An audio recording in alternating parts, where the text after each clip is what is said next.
Yo, what's up everyone? It's Arcane Paradox, and today we're checking out, what if Goblin Healer found 52 illegal bindings on Harry at age 4 and declared war on Britain? Drop a like if you're hyped. Subscribe for daily content. Let's get this story started. Chapter 1, 52. The letter arrived on a Tuesday. Not to number 4, Privet Drive. The wards Dumbledore had constructed around that particular slice of Surrey suburbia were thorough enough to redirect Harry Potter's Hogwarts correspondence to a holding shelf inside the headmaster's office, where it had been sitting, accumulating dust and increasingly agitated magical signatures, for 3 years. The enchanted quills that wrote the letters didn't understand why they kept being ignored. They simply kept writing, because that was what enchanted quills did. What the enchanted quills also did, because they were Gringotts adjacent instruments tied to the Potter Vault inheritance tracking system, was flagged the anomaly.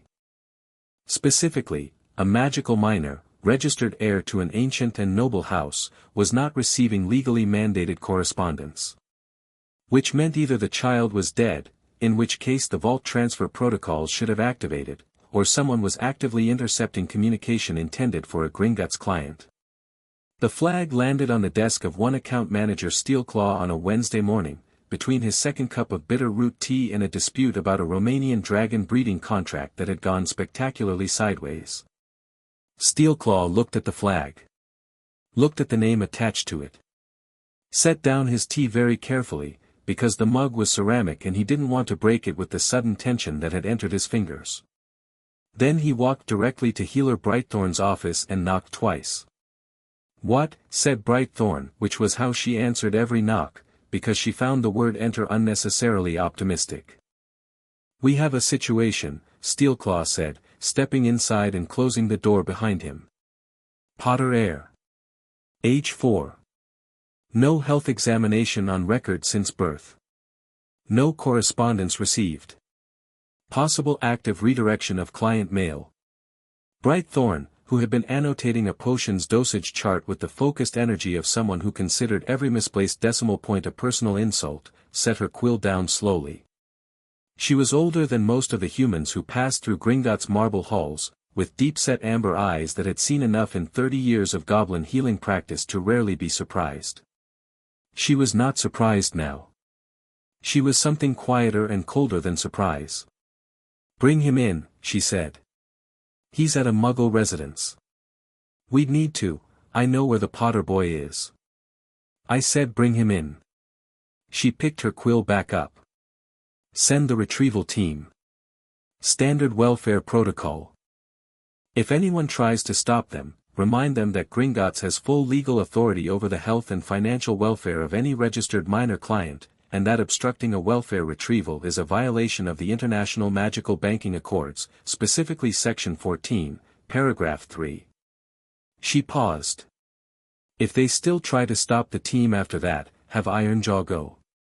He enjoys being obstructed." Steelclaw allowed himself a very small smile. "I'll send Ironjaw." The retrieval team arrived at number 4, Privet Drive at 10:30 on a Thursday morning, when Petunia Dursley was hanging washing on the line and Vernon Dursley was at work and the small, dark-haired boy who slept in the cupboard under the stairs was sitting in the back garden pulling grass up in fistfuls because there was nothing else to do. Harry didn't understand why the short people in the suits were there. He understood that they were different from normal people, their faces were different, their eyes were sharper, and they didn't look at him the way adults usually did, with that slightly uncomfortable expression that meant they'd noticed the bruises or the too large clothes and had decided not to say anything. These short people looked at him like he was a specific person they had come specifically to see, and that was so unusual that Harry stood up from the grass and stared. "Harry James Potter," said the one in front, a goblin named Flintridge whose voice had all the warmth of a professional obligation and all the authority of someone who had never in his life needed anyone's permission to do anything. "Registered minor client of Gringotts Bank. You're coming with us." "I'm not allowed to leave the garden," Harry said. He said it without particular distress, the way you state a rule you've memorized rather than one you agree with. "That restriction has been overridden by banking authority. Please come." Petunia Dursley appeared around the side of the house at precisely this moment, saw the goblins, saw Harry standing with them, and made a sound like a kettle reaching boil. "What, who are you? You can't just," Section 14, Paragraph 3, Flintridge said, without turning around. "I don't know what that means." "It means," Flintridge said, still not turning around, still looking at Harry, "that we can." "Shall we go, Mr. Potter?" Harry looked at his aunt. She was going red in a way that usually meant someone was about to get shouted at. Then he looked at the goblins, who were not going red, who were not going to shout at him, who had come here specifically for him, who had called him Mr. Potter like it was a real name and not a thing you said sarcastically. He walked toward Flintridge. He didn't look back at his aunt. He probably should have felt something about that, anxiety, guilt, the particular dread of wondering what the consequences would be when he came back. Instead he felt, bizarrely, like he'd been holding his breath for 4 years and had just been told he was allowed to exhale. The sensation confused him. He filed it away and followed the goblins through a door that definitely hadn't been there a moment ago. Gringotts in the morning had a particular quality to it that the afternoon crowds obscured, a hushed, echoing efficiency, the sound of coin and quill and the distant rumble of carts in the deep shafts, everything purposeful and nothing wasted. Harry had never been inside a bank before. He looked around with the focused attention of a child who has learned that observing everything is safer than missing something important. They took him not to the main hall but to a corridor off the left side, past 3 sets of increasingly solid-looking doors, to a room that smelled like copper and herbs and something warm that Harry couldn't name. The room had a table, 2 chairs, and equipment along the walls that meant nothing to him but clearly meant a great deal to the goblin woman who was already standing there waiting. Brightthorn looked at him for a moment. Just looked. He looked back. "Sit down," she said, not unkindly. Harry sat. "I'm going to run some diagnostic spells," she told him, pulling instruments from a cabinet with the practiced efficiency of someone who had done this thousands of times. "They don't hurt. They're just going to tell me how you're doing, magically speaking. Do you understand?" "Like a checkup," Harry said. "Exactly like a checkup. Have you had one before?" "The school nurse checked my eyes." Brightthorn's jaw tightened. "Just fractionally. I mean a magical checkup." Harry considered this. "I didn't know those were a thing." She turned away from him for a moment, and he couldn't see her face. When she turned back, her expression was composed again, professionally neutral. "They are very much a thing," she said. "And you are very much overdue for one. Hold still." The first spell she cast made the air around Harry shimmer faintly blue. She watched the shimmer. Her eyes moved over it methodically, the way his teachers at school moved their eyes over exam papers, looking for errors. He watched her watch the shimmer, and then he saw something change in her face. Not alarm, it was too controlled for alarm. It was more like recognition. The particular expression of someone who has found exactly what they were afraid of finding. She cast a second spell. A third. The shimmer changed colors, blue to green to a deep, bruised purple that pulsed slowly in the air around Harry's small body like a second heartbeat. Brightthorn put the instrument in her hand down on the table. Carefully. With the deliberate care of someone managing their own hands. "Harry," she said slowly, "I need you to do something for me. I need you to try and do a bit of magic. Anything. Whatever feels natural." Harry frowned at her. "I don't do magic." "Have things ever happened around you? Unusual things? When you were upset or scared?" He thought about the time he'd been chased by Dudley's gang and somehow ended up on the school roof. He thought about the time his hair had grown back overnight after Aunt Petunia cut it too short. He nodded, slowly. "Try to make something happen now. On purpose. The salt shaker there, try to make it move." He looked at the salt shaker. He thought about wanting it to move. He knew, in the way you know things you've never been told directly, that this wasn't how it worked, you couldn't just think at things. But he tried anyway, because she'd asked. Nothing happened. He tried harder. The feeling he associated with the accidental things, a sort of pressure behind his sternum, like something trying to get out, he reached for that feeling, and it was there, but it was like trying to breathe through a straw. Something was in the way. He could feel it there, feel himself pushing against it, and whatever it was pushed back with a dull, physical resistance that gave him a sudden headache. "Ow," he said, pressing his fingers against his temple. Brightthorn was already casting a fourth spell. The purple shimmer around Harry deepened, and now she could see it, really see it, the way you see scaffolding when you know to look for it.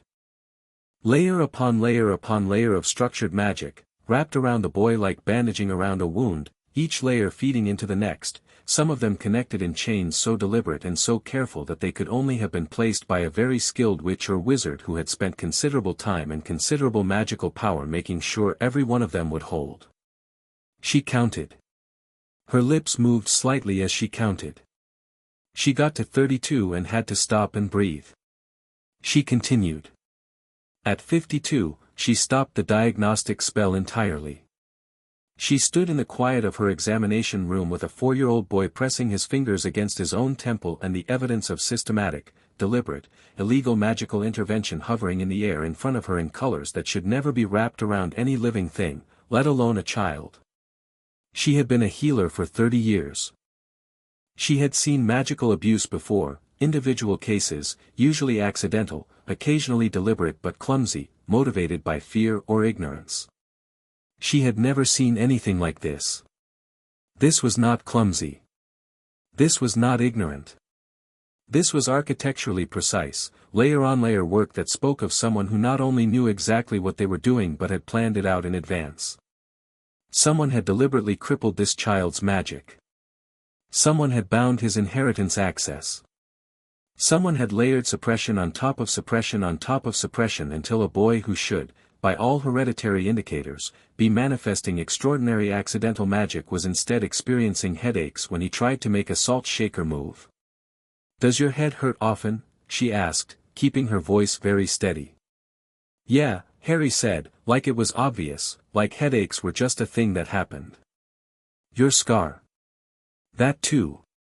"Sometimes." She wanted to put her fist through the wall. She was professional enough not to. "I'm going to get my supervisor," she said. "I want you to sit here and wait for me. You're not in trouble. Nothing that I've found is your fault. Is that clear?" Harry looked at her with those two old eyes. "What did you find?" She considered him. He was 4. He deserved the truth. He had probably been lied to enough already. "Chains," she said. "Someone put chains on you. On your magic. I'm going to find out who, and I am going to make sure they answer for it." She picked up her diagnostic notes, which were now 6 pages long. "Wait here. There are biscuits on that counter. You can have them." She walked out of the room, and the moment the door closed behind her, Brightthorn's professional composure dropped like a mask she'd been holding in place with both hands. She walked fast. Past the first office, past the second. Flintridge saw her coming and opened his mouth and she said, "Not now," without breaking stride. She went past the account managers and the senior clerks and the 3 sets of increasingly solid-looking doors, and then she went up 2 floors and down a long corridor and stopped outside a door that had no nameplate on it because everyone in Gringotts already knew whose door it was. She knocked 4 times. "Come," said Director Ragnarok. She went in. She put the 6 pages on his desk. She waited while he read them, watching his face, watching the controlled volcanic stillness of a director who had not reached his position by letting emotion lead before intelligence. He read all 6 pages. He turned back to page 1 and read it again. Then he put the pages down, folded his hands over them, and looked at Brightthorn. "You're certain," he said. "I triple-checked every reading. I've never been more certain of anything in 30 years of practice. 52 bindings. 52 distinct, structured, deliberately placed magical bindings on a 4-year-old child. 31 on his core magical output, essentially a ceiling on his power that gets lower every year as new layers settle. 11 on his inheritance access, including 2 that specifically redirect Potter Vault income into unnamed accounts. 6 on his memory and cognitive function, those are the most sophisticated, they're designed to limit pattern recognition and independent thinking. 2 on his physical health, specifically suppressing his immune response and natural magical healing. 1 on his emotional expression. She paused. And 1 on his scar. That one I can't fully read yet. Whatever is under it is complex. Ragnarok was quiet for a very long moment. Outside his window, the London morning was going on as normal, humans moving in their patterns, the city doing its thing. The origin signatures, he said. How many distinct casters? At minimum 4. Possibly 5. The primary architect, the one who designed the system and placed the majority of the bindings, is a single very powerful wizard. The signatures on those match. The inheritance redirections have a different signature, possibly 2 different casters working in coordination. The cognitive bindings are a third distinct signature. And the health suppression has signatures I'm still analyzing. The primary architect, Ragnarok said. Can you identify him? Brightthorn reached into her folder and placed one more page on his desk.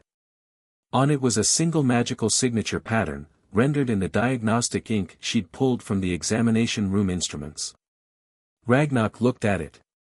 He knew exactly whose signature it was. Most senior goblins in Britain would have known whose signature it was. It had been on enough documents, enough treaties, enough letters of magical law over the decades that it was as recognizable as a face. He stood up. This, for Ragnarok, was significant. He was not a man given to dramatic gestures. He stood up, moved to his window, and looked out at the human city for a long moment. Who knows what you found, he said finally. You and I. The retrieval team knows only that we brought in a Potter heir for a welfare screening. No one else has seen these results. Keep it that way for the next hour. Not because I intend to conceal it, he turned back from the window, and his eyes were flat and hard in the way that made every account manager in the building walk slightly faster past his office, but because I intend to do this correctly. Irreversibly. If we move in the next hour, we move with the full weight of Gringotts law and the international banking accords behind every single step. By the time anyone tries to stop us, it will be too late to stop us. Brightthorn nodded. And the boy? The boy stays here. He is a client of this bank under the Welfare Protection Clause, and he has been the victim of crimes committed against a Gringotts registered minor. That gives us jurisdiction that no ministry official, no Wisengamot decree, and no headmaster of any school can override. He said the last title with a particular flatness that made the word headmaster sound like a category of insult. Begin the binding removal process as quickly as it is medically safe to do so. Document every single step. I want records that will survive a century of legal challenge. The removal process for this many layered bindings, it will take time. Weeks, possibly months, depending on how his core responds to the lifting. And there will be effects. Significant ones. As the bindings come off, his magic will, I know what it will do, Ragnarok said. Handle it. You're the best healer in this building. He picked up the 6 pages, squared them against his desk, and set them in a folder that he locked with a key he wore around his neck. Brightthorn. This is 52 illegal magical bindings on a 4-year-old child of an ancient and noble house, placed by individuals who used the trust of an entire community as their cover. We are going to hit them with the full force of everything we have, and we are not going to stop until every chain on that boy is gone and every person who put them there has answered for it before a court they cannot charm or manipulate. Brightthorn stood a little straighter. Understood. She went back to her examination room. Harry was exactly where she'd left him, sitting on the examination table, biscuit in hand, looking at the wall with the focused expression of a child working something out. You're back, he said. I said I would be. She settled onto her stool, pulled her folder open again, and began laying out the gentler instruments, the ones used for the opening stages of complex binding removal, the ones that were cool and silver and made a sound like a very distant bell when they worked. I spoke to my director. "You're going to stay with us for a while, Harry." He considered this. "At the bank? We have rooms. Comfortable ones. Nothing like staying in a cupboard." He went very still. Just for a moment, but she caught it, the fractional freeze of someone hearing a thing they had never said out loud. He looked at her, and there was something measuring in that look, something trying to figure out how she knew. "How did you?" he started. "I'm a healer," she said simply. "It's my job to know. And my job right now is to take these chains off you, one at a time, and make sure you don't come out of it hurting worse than you went in." She held up one of the silver instruments. "The first few will feel like pressure releasing.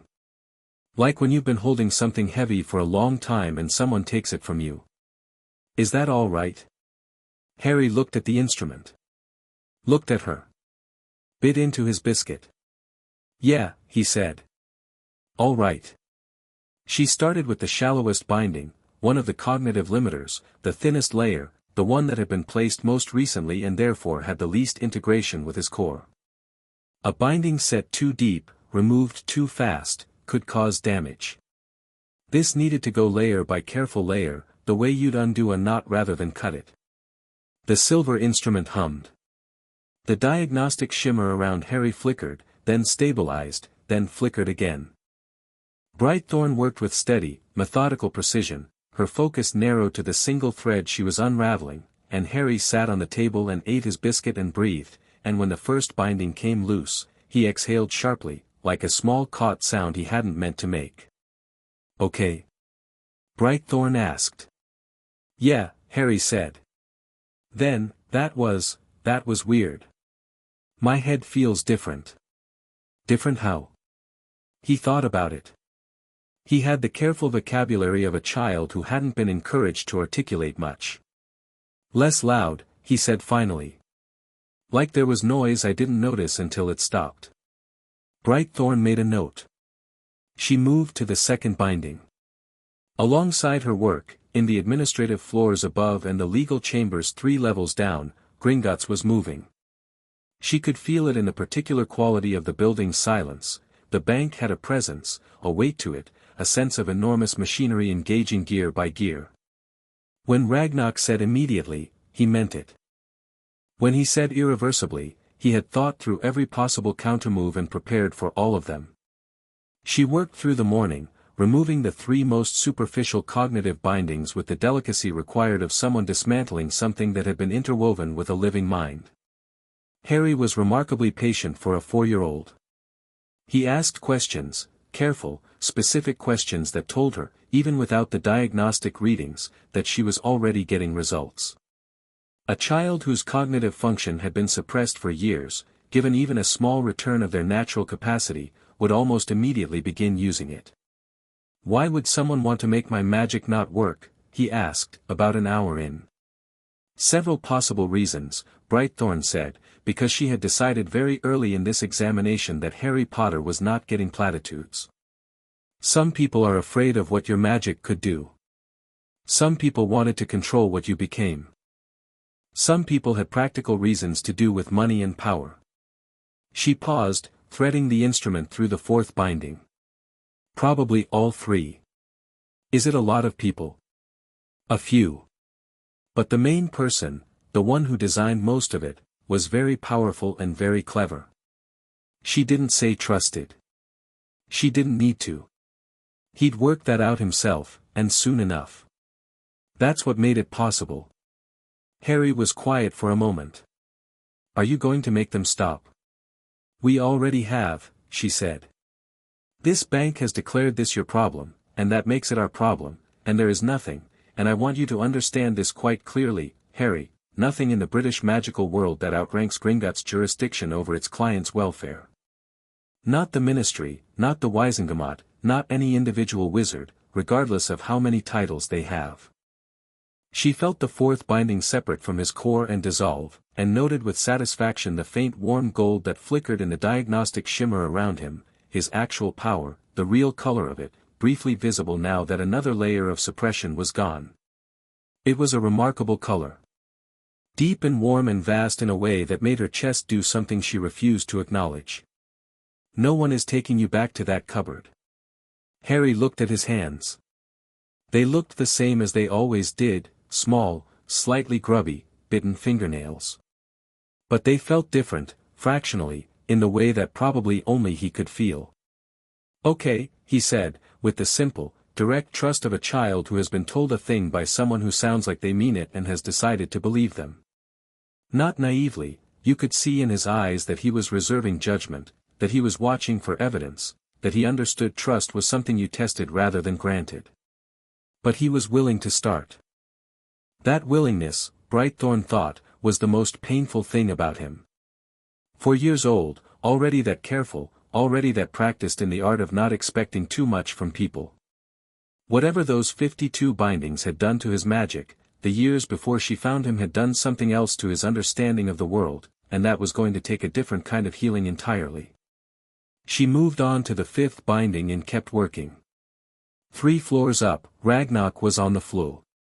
He was speaking to Director Goldback in Paris, Director Ironvault in New York, and, on a private channel that had not been used in 11 years, Grand Director Stonemer in the Gringotts Central Seat in Zurich. He spoke for 43 minutes in total, and what he said was precise and documented and delivered with the particular tone he used for things that were not questions and not requests and not discussions. By noon, the International Gringotts Network had been formally notified that the British seat was invoking the Welfare of Minor Clients Protocol, a protocol that had not been invoked in full since 1834, the last time a wizarding government had attempted to override Gringotts' guardianship authority over a registered minor. The 1834 invocation had resulted in the complete freeze of British ministry accounts for 14 months, the removal of 6 ministry officials, and a treaty that still governed the relationship between Gringotts and the British magical government to this day.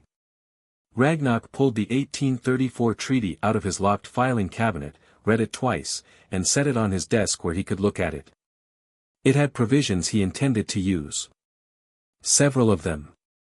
At 2:30 in the afternoon, Owlpost arrived at Hogwarts. At the Ministry of Magic. At the residence of Albus Percival Wulfric Brian Dumbledore, currently also resident in the Hogwarts Castle. At the Wisingamot Chamber. At the office of the Minister for Magic. At 3 senior members of the Wisingamot who had, according to Gringotts records, signed off on various ministry decrees touching on the welfare and assets of one Harry James Potter in the 3 years since his parents' deaths. Each envelope was sealed with the Gringotts crest and a secondary seal that, when touched by the recipient, recorded a magical acknowledgement of receipt so that no one could later claim they hadn't received their copy. Inside each envelope was a single document. 4 pages. Clean, formal, precise. The language of legal instruments, each word placed with the intentionality of a craftsman who knew that language was a weapon and had sharpened this one carefully. The heading read, Formal Notice of Grievance and Declaration of Protective War Footing, Gringotts Wizarding Bank, British Seat, in the matter of Harry James Potter, minor client, registration number P1147, GB. The first paragraph outlined the findings of the examination. Clinical language. Precise counts. 52 distinct bindings, catalogued and categorized and cross-referenced with the section of international magical law that made each one illegal. The next section outlined the evidence of financial crimes, the inheritance redirections, the vault access violations, the unauthorized use of the Potter estate. The third section named, with the particular bureaucratic precision that was more devastating than anger, for individuals whose magical signatures appeared on the bindings examined. Dumbledore's name was first on the list. The final paragraph was 3 sentences. Gringotts Bank invokes full protective jurisdiction over Harry James Potter under Section 7 of the International Minor Client Welfare Act. Any attempt to remove, transfer, or further bind the aforementioned client will be treated as a hostile action against Gringotts Bank under international banking law. This institution is now on formal war footing with respect to the British magical establishment until all matters herein are resolved to Gringotts' satisfaction. The owl that carried Dumbledore's copy waited for acknowledgement and then returned to Gringotts in a business-like fashion, having no particular feelings about the historical weight of what it had just delivered. In his office above the Hogwarts grounds, Albus Dumbledore held the letter. He read it once, then again, then set it on his desk and looked out the window at the afternoon light on the castle grounds. His face was what it usually was, thoughtful, measured, the face of a man accustomed to encountering difficult problems and directing his considerable intelligence towards solving them. After a moment, he picked up the letter and read it a third time. His eyes moved slowly over the names listed. Over the binding counts. Over the phrase war footing. He placed the letter in his desk drawer.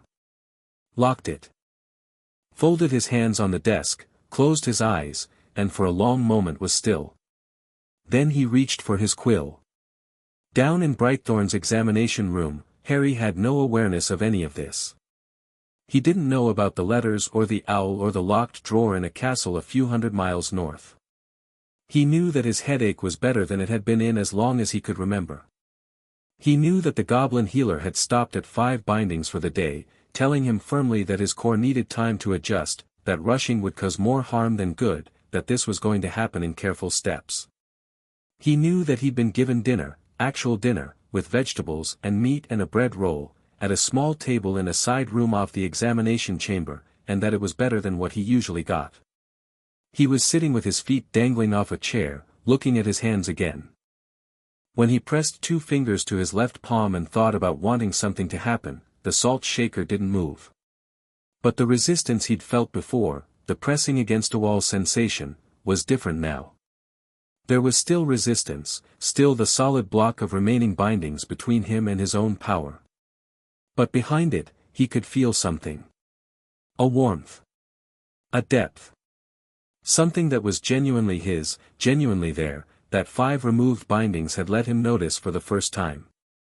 It was like finding out you had a room in your own house that had been locked your whole life. He pressed his fingers into his palm and breathed. Brightthorn came back in and stopped when she saw his face. He wasn't trying anything magical. He was just sitting there, feeling whatever he was feeling, and his expression was so peculiarly luminous for a second, so nakedly astonished, like someone who had just been told something wonderful and hadn't decided yet whether to believe it, that she stopped in the doorway. Then he noticed her, and the expression was put away, and he was for and guarded again. Dinner was good, he told her. I'll tell the kitchen, she said. Thank you, he said. And it had too much weight for 2 words between a healer and her patient. It had the weight of a child who had been somewhere cold and been moved somewhere fractionally warmer and was not yet sure if it was permanent but was grateful for the warmth anyway. Brightthorn set up the evening's monitoring instruments around him, quiet and efficient. You'll sleep here tonight, she said. The room next door has a bed. Proper one. I'll be in at 7 tomorrow morning to continue. Harry nodded. He slid off the chair. At the door to the side room, he paused. Healer Brightthorn, he said. Yes. He turned and looked at her with those measured, serious eyes. When all the chains come off, he said, what will I be like? She looked at him for a moment. She thought about the color that had flickered in the diagnostic shimmer, that warm, deep gold, and the way the instruments had registered it, the way the readings had briefly spiked before settling into their new, slightly freer baseline. She thought about the hereditary power assessments on file in the Potter vault, done at his birth, and what they had projected for the fully unbound inheritor of 2 ancient and noble bloodlines. Extraordinary, she said. Not as a comfort. As a fact. Get some sleep. Harry went through the door. She heard him get into the bed, the creak of it, the small sounds of a child settling. After a moment, silence. Brightthorn sat at her desk and began the planning charts for the next phase of binding removal, working out the precise sequence and timing that would take 52 chains off a 4-year-old and leave him intact and whole on the other side. Outside, the London evening settled in, and Gringotts held its client, and 3 floors up the director of the most powerful financial institution in the magical world reviewed his declaration one more time and made one small addition to the final paragraph before sealing it for the international record. The addition read, "Furthermore, this institution formally notifies all relevant parties that the crimes documented herein will not be forgotten, will not be forgiven, and will not go unanswered. Gringotts does not forgive debts. It collects them." He sealed it. Filed it. Stood up from his desk for the first time in 8 hours, and permitted himself the particular satisfaction of a goblin who has found the exact right weapon for the exact right fight and has already begun to use it. Down the hall, in a borrowed bed, Harry Potter slept without a headache for the first time in his life. He didn't know that was unusual. He'd never had a before to compare it to. But in the morning, when he woke up and lay there for a moment in the quiet, he noticed that the weight was different. Still there, 47 bindings still in place, still pressing, still suppressing. But different. Lighter. Like the beginning of something. He got up. He got dressed. He waited by the door for Brightthorn to come. Chapter 2, The Declaration. Ragnarok called the High Council at dawn. Not a scheduled session, those happen quarterly, with formal notice and prepared agendas and the particular careful ceremony that Goblin governance had refined over centuries. This was an emergency convening, called by the director's authority alone, which hadn't happened in 19 years. The last time had been when the Ministry of Magic attempted to reclassify Goblin-made artifacts as ministry property in 1976, a move that had lasted exactly 11 days before Gringotts made it financially impossible for the British government to function. The council chamber was 3 levels below the main banking floor, accessible by a single corridor that required 3 separate key and blood authentication steps. The walls were bare stone, deliberately so.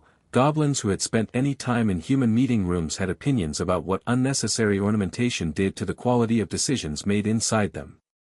The table was iron. The chairs were iron. The torches were real fire because the council had voted down magical lighting in 1203 and saw no compelling reason to revisit the matter. 11 senior goblins arrived within 40 minutes of Ragnarok's summons. They came in various states of early morning alertness, which for goblins meant sharp-eyed and assessing rather than comfortable and patient. They sat. They looked at Ragnarok, who was standing at the head of the iron table with a folder and an expression that had the same quality as an axe that has just been sharpened. He opened the folder. He placed Brightthorn's diagnostic report in the center of the table. "Read it," he said. They read it. The chamber was quiet enough that you could hear the torches. Council member Sharpfong finished first and looked up with the expression of someone who has just identified something on their boot. "The primary signature is confirmed," Ragnarok said. Brightthorn triple verified. "I had Goldseam run an independent analysis of the signature sample this morning before calling you. The result is the same." 52, said Council member Forgeborn, not as a question. "She said it the way you say a number when the number itself is the obscenity." 52, Ragnarok confirmed. Across 6 functional categories. Magic core suppression, inheritance redirection, cognitive limitation, health suppression, emotional expression binding, and 1 unclassified binding on his scar that Brightthorn is still analyzing. He let that sit for a moment. The child is 4 years old. He's been sleeping in a cupboard. He presented with chronic headaches, below normal magical manifestation for his hereditary level, and what Brightthorn describes as a learned wariness that is, her words, not consistent with 4 years of life. It is consistent with 4 years of deliberate, systematic suppression. The chamber was very quiet. Sharpfong said, "How do we want to proceed?" Ragnarok put his hands on the iron table and looked at the 11 faces looking back at him. These were the people who ran Gringotts. Not just the British seat, between this table, they had decision-making authority that touched every Gringotts branch in the world. Between this table was more financial and legal power than most magical governments could counter in a century. "We invoke the full protocol," he said. "Everything. War footing, minor client welfare, the full weight of the 1834 treaty clauses. We don't soften it. We don't negotiate first. We document everything, we file everything with the international seat, and we present them with a completed action rather than an opening position. That will be treated as an attack, said Council Member Ironvault, who ran the continental European branches and had extensive experience with the political sensitivities of magical governments. Yes, Ragnarok said. The ministry will retaliate. There will be an attempt to limit our operations, possibly an attempt to seize the British branch assets under emergency powers. They're welcome to try, Ragnarok said. They'll find that the International Charter makes any asset seizure an act against every Gringotts branch in the world simultaneously, which means the financial weight of 12 countries comes down on the British government within 48 hours. They know this. They will bluster. They will not attempt it. He straightened up. What they will attempt is political pressure. Social pressure. They will go after our reputation, our relationships, our neutrality status. They will try to paint this as Gringotts overstepping its authority, engaging in political acts, taking sides in a human conflict. He paused. So we make sure our documentation is so thorough, our evidence so complete, and our legal standing so unimpeachable that any attack on our authority reads, to every neutral observer, domestically and internationally, as an attempt to defend people who put 52 illegal magical chains on a 4-year-old child. Silence. Then Forgeborn said, the boy's inheritance accounts. You mentioned redirection. 11 bindings on his access, 2 specifically redirecting vault income into unnamed accounts. Goldseam has been tracing the account trails since 3 this morning. Ragnarok placed a second document on the table. Preliminary results.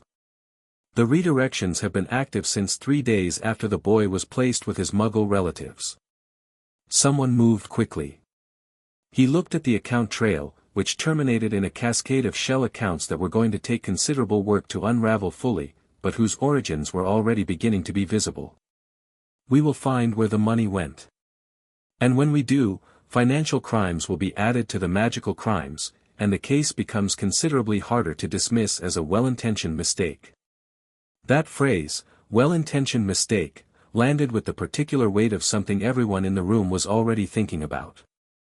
Albus Dumbledore had been making well-intentioned mistakes in the direction of the British magical world for 50 years, and the world had, by and large, accepted them, because the mistakes were dressed in the language of the greater good and delivered by a man who had defeated dark wizards and smiled warmly and always seemed to have thought further ahead than anyone else. The trouble, Ragnarok had been thinking since 2 in the morning, was that a sufficiently clever man could hide almost anything inside the greater good, for long enough, if no one demanded an accounting. Gringotts was going to demand an accounting. Call the vote, said Councilmember Stonedrift. They voted. 11 in favor. Ragnarok, who did not vote except to break ties, noted the result in the record. The declaration goes out at noon, he said. I want every piece of supporting documentation ready to file with the international seat by the same time. Brightthorn's report, the signature analyses, the account traces, and the full list of statutory violations with corresponding international law references. He closed the folder. I also want Healer Brightthorn's full treatment timeline formalized as a legal document. The removal process and its schedule become part of the official record, so that if anyone attempts to argue that we're harming the boy by interfering, they're arguing against a documented medical treatment plan prepared by a licensed healer, which is a losing argument in any court in the magical world. The council dispersed. Ragnarok stayed where he was for a moment, in the iron room with the real fire. He thought about the 1834 incident. The British ministry had backed down in 11 days. This was different in one critical way. In 1834, it had been about property. This was about a person. A child. The law was actually clearer in cases involving persons, because the protections were more explicit and more severe. Legally, they were on ground so solid it was practically bedrock. But the man on the other side of this was Albus Dumbledore, and Ragnarok had been doing business with Albus Dumbledore for 40 years, and he knew that the headmaster's greatest talent was not magic. It was the ability to reframe any narrative, in any room, with any audience, so that whatever he needed people to believe seemed like the obvious and compassionate conclusion. He would not come at them loudly. He would come at them gently, reasonably, with the sorrow of a man who had only ever wanted what was best and had made some difficult choices that he was fully prepared to explain. Ragnarok needed to make sure those explanations landed in front of a record that couldn't be charmed. He went back upstairs. Harry was in Brightthorn's examination room when the morning session began, sitting on the table eating toast from a plate balanced on his knee, watching Brightthorn set up with the attention of someone who finds competence genuinely interesting. "You're fast," he told her, watching her hands move over the instruments. "I've done this a long time," she said. "Were there other kids with chains?" She paused fractionally. "Not like yours. Some children come in with single bindings, parents occasionally place them by accident during high-stress magical events, or sometimes a binding spell goes wrong. 1 or 2 deliberate cases over the years. Nothing remotely like this." Harry ate his toast. "Which one are we doing today?" "We're going to work on the magic suppression layers. The core suppression bindings, the ones limiting your actual power ceiling, are the most important to address, but also the most delicate. We take the outermost layer first. Just one today." She turned to look at him directly. "When it comes off, you're going to feel a significant change. More than yesterday. Your magic may respond unpredictably. Things in the room may move, or lights may flicker. Don't be frightened by it." "I don't get frightened much," Harry said simply. She looked at him. He said it without bravado, without performance, just as a fact about himself, the way you'd note that you didn't like carrots. She filed it away. "Ready?" she said. "Yeah." She began. The core suppression bindings were denser than the cognitive ones, more deeply woven, more structurally integrated. The first layer had been placed earliest, which meant it had had 3 years to settle into the surrounding magical tissue, and removing it required the kind of careful incremental work that reminded Brightthorn of removing splinters from a wound that had partially healed around the intrusion. "You didn't pull. You coaxed." Harry sat very still, which helped. Occasionally his breathing changed, quick inhales, controlled exhales, the pattern of someone managing mild pain without complaint. She noted it, adjusted her technique, and continued. When the binding came free, it came in a rush. The torches in the room flared gold. Every instrument on Brightthorn's workbench rattled simultaneously, a sharp metallic percussion. The diagnostic shimmer around Harry blazed, not the bruised purple of the binding suppression, but the warm gold she'd glimpsed yesterday, now fully visible for a single breathtaking second before it settled to something less dramatic but unmistakably there. Harry made a sound that was not quite a gasp and not quite a laugh. "All right?" Brightthorn asked, already scanning him. "Yeah." He looked at his hands. His fingers were shaking slightly, not from fear but from the physical effort of containing whatever had just been partially released. That's a lot." "It's yours," she said. "It was always yours. You're just getting it back." He looked up at her, and there was the expression again, that luminous, unguarded thing that he hadn't quite learned to hide yet, the expression of someone being given back something they didn't know had been taken. It lasted about 3 seconds. Then he looked at his hands again. "Can I try?" he asked. "The salt shaker." She moved it to the edge of the table. "Try." He looked at it. Something shifted in his expression, a settling, a focusing. Not effort, exactly. More like clearing. Like removing noise to hear something underneath. The salt shaker moved. Not dramatically, it slid about 4 inches across the table and tipped onto its side, and Harry's breath came out in a rush like he'd been running. "Good," Brightthorn said, and she meant it with more depth than the word usually carried. Harry was staring at the salt shaker on its side. His expression was strange and complicated, and she had the sudden thought that he was probably going to feel things very intensely as the bindings came off, because suppression works both ways. It limits power, but it also limits depth of feeling, and a child who had been emotionally bound for 4 years was going to find the world increasingly loud as those bindings were removed. That was a thing to watch carefully. 5 more today? He asked. 2 more, she said. Then we stop. He accepted this without argument. He had, she was noticing, a remarkably mature relationship with the concept of trusting someone who knew more than he did. He deferred to her expertise without resentment, asked questions rather than objecting, and consistently prioritized the information she gave him over the impatience that was clearly there. She could see it, the want to get all the chains off as fast as possible, but that he was managing with a self-possession that made her feel something she was professionally not supposed to feel about patience. She did 2 more. Minor ones, outer layers, chosen deliberately to let his core stabilize. When they were done, Harry was tired in a way she could see in the set of his shoulders, not the exhaustion of pain, but the particular tiredness of a body recalibrating around something new. Rest, she said. This afternoon I want you to walk around. The bank has, she paused, reconsidering, I'll have someone show you around. It's better than sitting in here. I'm not bored, Harry said, but without objection. Nevertheless. She began cleaning her instruments. You should see more of where you're living. He absorbed the word living without comment, but she saw something register behind his eyes.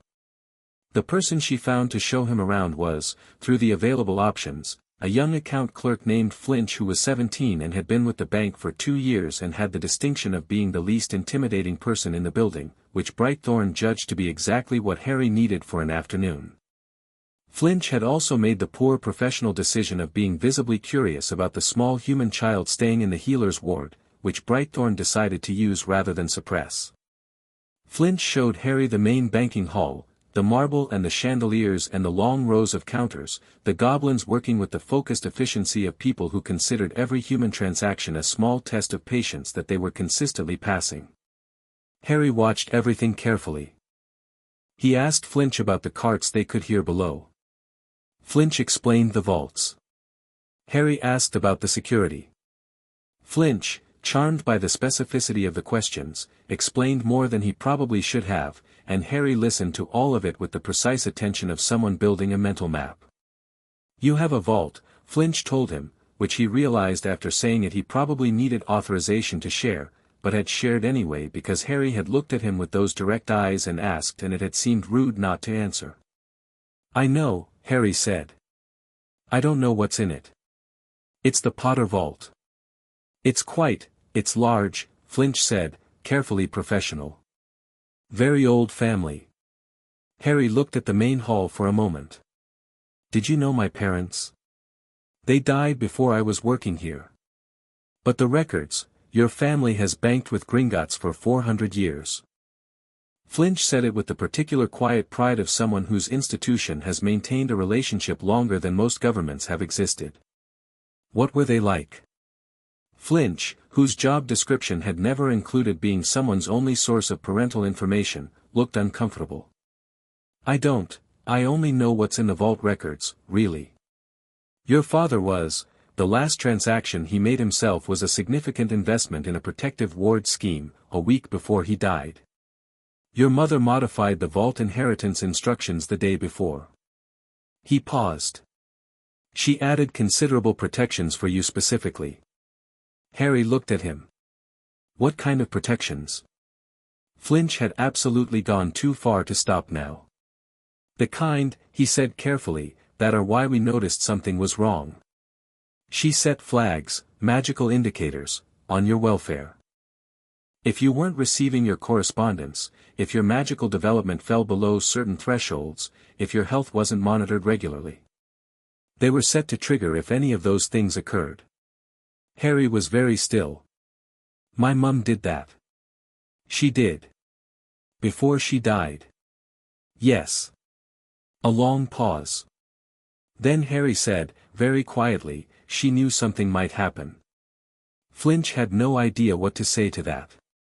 He was 17 and an account clerk, and this was unquestionably above his authority and competence.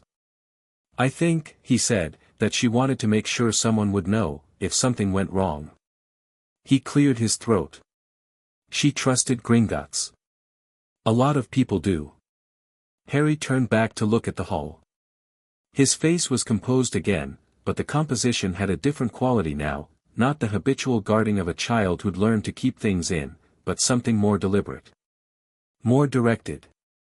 Like someone who has just been given a piece of information that has rearranged other pieces they already had, and is working out what the new picture looks like. "Thank you," he said to Flinch, with the same weighted simplicity he'd used on Brightthorn. Flinch walked him back to the healer's ward feeling inexplicably like he'd done something important. At noon, the letters went out. By 2 in the afternoon, the British Ministry of Magic had received its copy, and the flow network between the Ministry atrium and the senior officials' offices experienced an unusual spike in traffic as various people called various other people to ask if they had gotten the same letter, and yes, they had, and no, this was not normal, and yes, Ragnarok was serious, and no, there was no obvious procedural challenge that would. At 3, Minister Millicent Bagnold called Dumbledore. Dumbledore, who had been waiting for this call with the calm of someone who had anticipated it and used the intervening hours to think rather than react, answered on the first ring. "Albus," Bagnold said, and her voice had the texture of someone trying to project authority while standing on uncertain ground. "The Gringotts letter, I've read it," Dumbledore said. "They've named you first on the list. 52, they're claiming 52 illegal bindings on the Potter boy, and they've attached your magical signature to the majority of them. I need to know, I am aware of what the letter contains," Dumbledore said. Calm. Almost gentle. "Millicent, I want you to take a breath and hear what I'm going to say very carefully, because it is important that we approach this correctly." A pause. Bagnold was, Dumbledore reflected, fundamentally a sensible woman who had governed through difficult times with more competence than she was usually credited for. She was also, right now, frightened, which was why she'd called him, because frightened people called Albus Dumbledore when they needed to believe that someone was in control of an uncontrolled situation. "The measures taken regarding Harry Potter," he said, "were implemented with one purpose, to protect him. The prophecy made him a target from the moment of his birth. The magic placed on him was intended to conceal his power from those who would use it as a beacon. Albus, 52, each one was necessary, individually considered, and placed with every intention of removing them at the appropriate time." His voice never hardened. Never became defensive. It held the smooth, grave certainty of a man explaining a difficult decision to someone he trusted to understand it. "What Gringotts has found is the physical record of 3 years of protection measures. What they have interpreted as harm was, in every case, defense." Bagnold was quiet for a moment. "They have financial crime allegations as well. Vault redirections." A fractional pause, very brief, barely perceptible. "Those will require more thorough examination. There may be administrative errors in the trust arrangement. The measures were set up quickly, in extremely difficult circumstances, after a significant loss. I would not rule out that some accounts were misconfigured in the urgency of the moment." Misconfigured. The word was so clean. So bloodless. So entirely at odds with what Goldseam's morning audit had found, which was not misconfiguration but deliberate, structured redirection, placed with the same architectural precision as the bindings themselves. "What do we do?" Bagnold asked. "We request dialogue," Dumbledore said. "Gringotts is an institution of law. They respond to legal process. We formally request a hearing, we present the reasoning behind each measure taken, and we make clear that the British magical government is not their adversary in this matter." A pause. "We are all on the same side. We all want what is best for Harry." What is best for Harry? Dumbledore used phrases like this the way a locksmith uses a pick, precisely, with full knowledge of what mechanism they were operating on. Bagnold agreed to pursue dialogue. She hung up somewhat reassured. Dumbledore sat for a moment in the quiet of his office. Then he picked up his quill and began writing, not to Bagnold, but to 3 other people, people who had been part of the original arrangement, whose names had not yet appeared in Gringotts documentation, and who needed to understand that the situation required a coordinated response. He wrote clearly, in the careful language of someone who never put anything in writing that couldn't be explained as something else. He sent the letters by personal owl, not the Hogwarts post system. Fawkes watched him from his perch, head tilted slightly, golden eyes steady. Dumbledore didn't look at the Phoenix. Back in Gringotts, at 4 in the afternoon, something unexpected happened. Brightthorn was reviewing the day's removal notes when her door opened and Ragnarok appeared in it, not knocked, appeared, which he rarely did without advance signal. "The scar binding," he said. "Brightthorn. Tell me what you found." She had been dreading this conversation because she hadn't finished finding and wasn't sure yet what she was looking at. "It's complex," she said. "Whatever is bound in the scar, it's not a standard binding structure. It's more like," she paused, choosing words carefully, "a vessel. Something was placed there.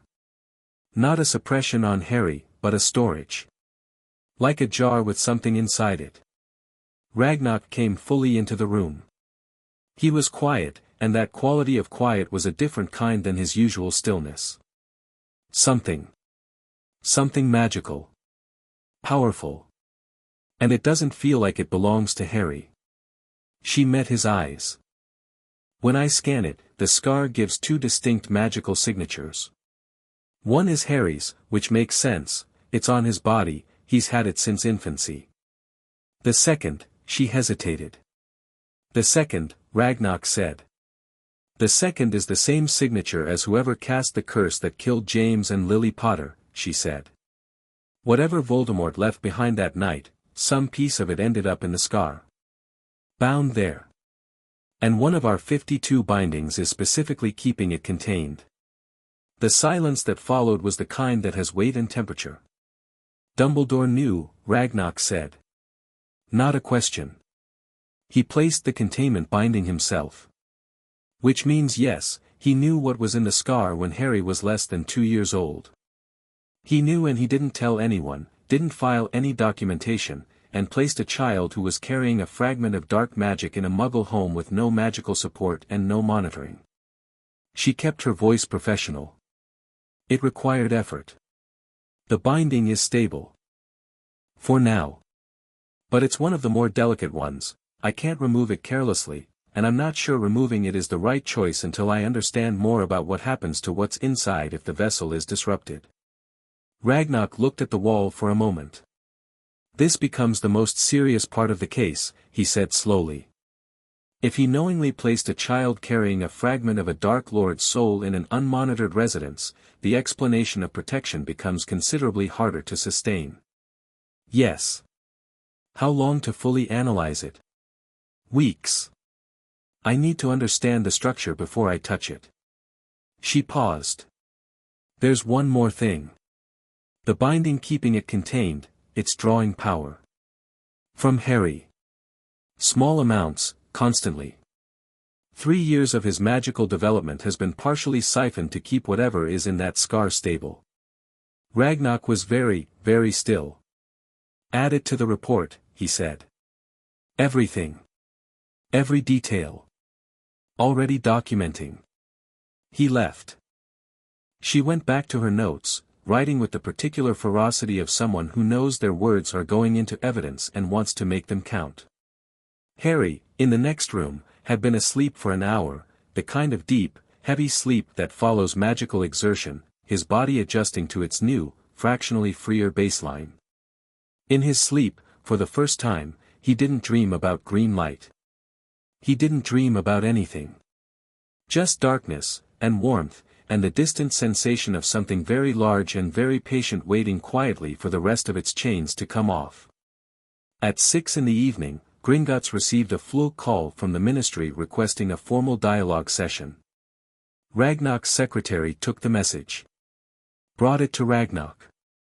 Ragnarok read it, set it down, and said, "Tell them we'll consider the request." He did not send a response that evening.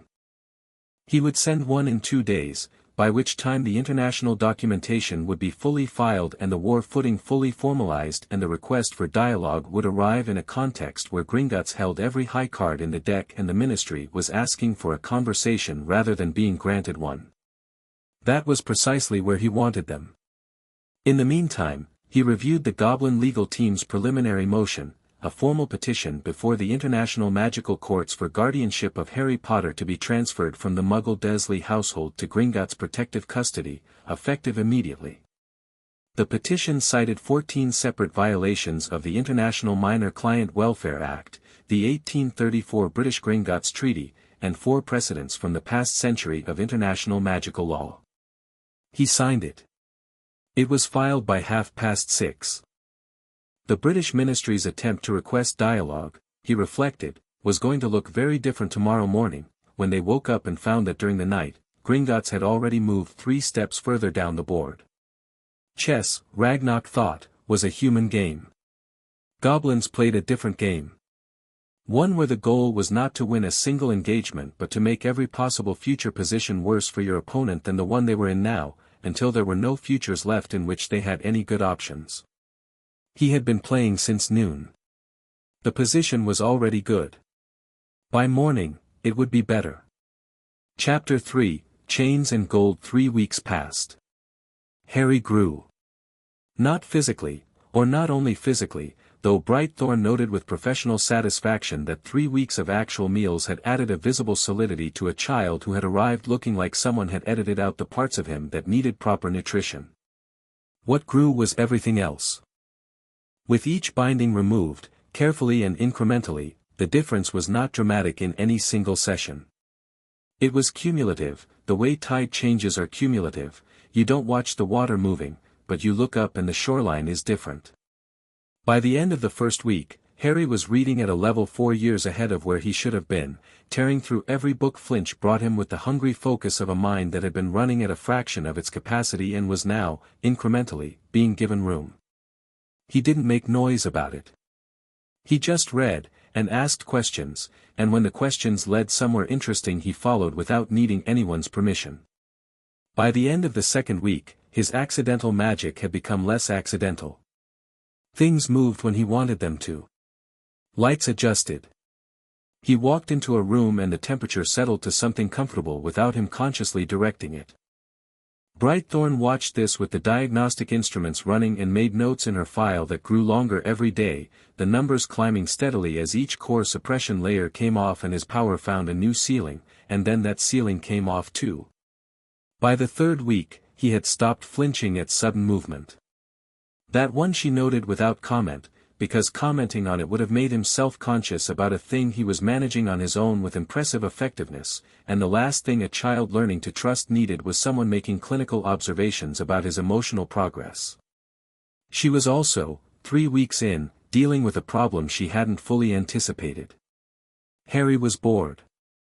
Not in the restless, destructive way of a child with nothing to do. He had books, and Flinch visits, and the examination sessions themselves, which he approached with the focused engagement of a student who finds the material genuinely interesting.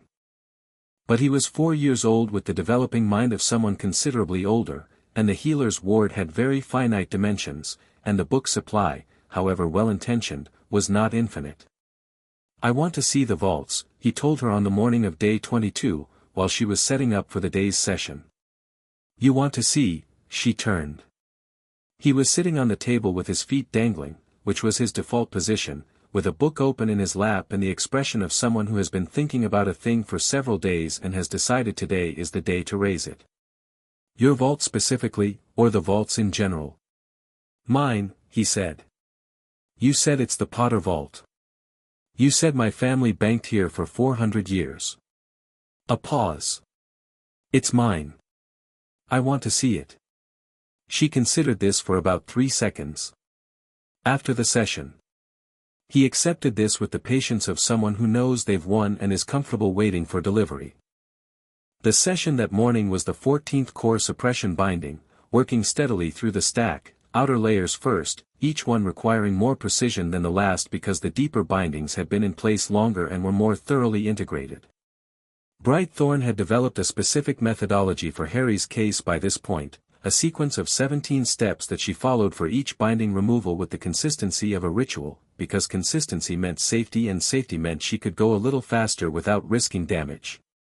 The 14th came off like the others, in a rush of warm gold and a brief rattling of instruments, but this one was different in one specific way. When the shimmer settled, the diagnostic reading that came back was the highest yet, and for about 30 seconds after the removal, every light source in the room burned brighter without any visible cause.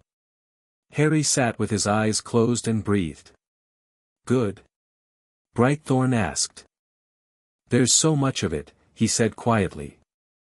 He opened his eyes. They were very green, and right now they had a quality that she'd noticed was new, a depth to them, a kind of awareness, like someone who can see slightly further into a room than the person standing next to them. "It's like, I can feel the whole building." She kept her voice neutral. "What does the building feel like?" He thought about this. "Old. Solid. A lot of gold." A pause. "A lot of people who are angry about the same thing I'm angry about." She looked at him for a moment, then made a note. His magical sensitivity was developing fast, faster than she projected, even accounting for his hereditary levels. The suppression hadn't just limited his power, it had limited his perception, and perception, once unlocked, scaled differently than raw output. Some very powerful wizards had limited magical sensitivity. The combination of extraordinary power and extraordinary sensitivity was rarer, and it made her think about the hereditary assessment in the Potter Vault file in a new way. "The vault," he reminded her. "The vault," she agreed. She took him down herself. The cart ride delighted him. She could tell from the way he sat very upright and watched everything and didn't grab the sides of the cart and didn't make sound about it, which in 4-year-old terms was the equivalent of obvious glee. She'd been around enough children in a professional capacity to read the frequency. He was thrilled and was not going to give that away. The Potter Vault was deep. Old vaults always were, 400 years of accumulated depth, because the Gringotts architects had extended downward as the vaults filled, giving priority position to the most established accounts.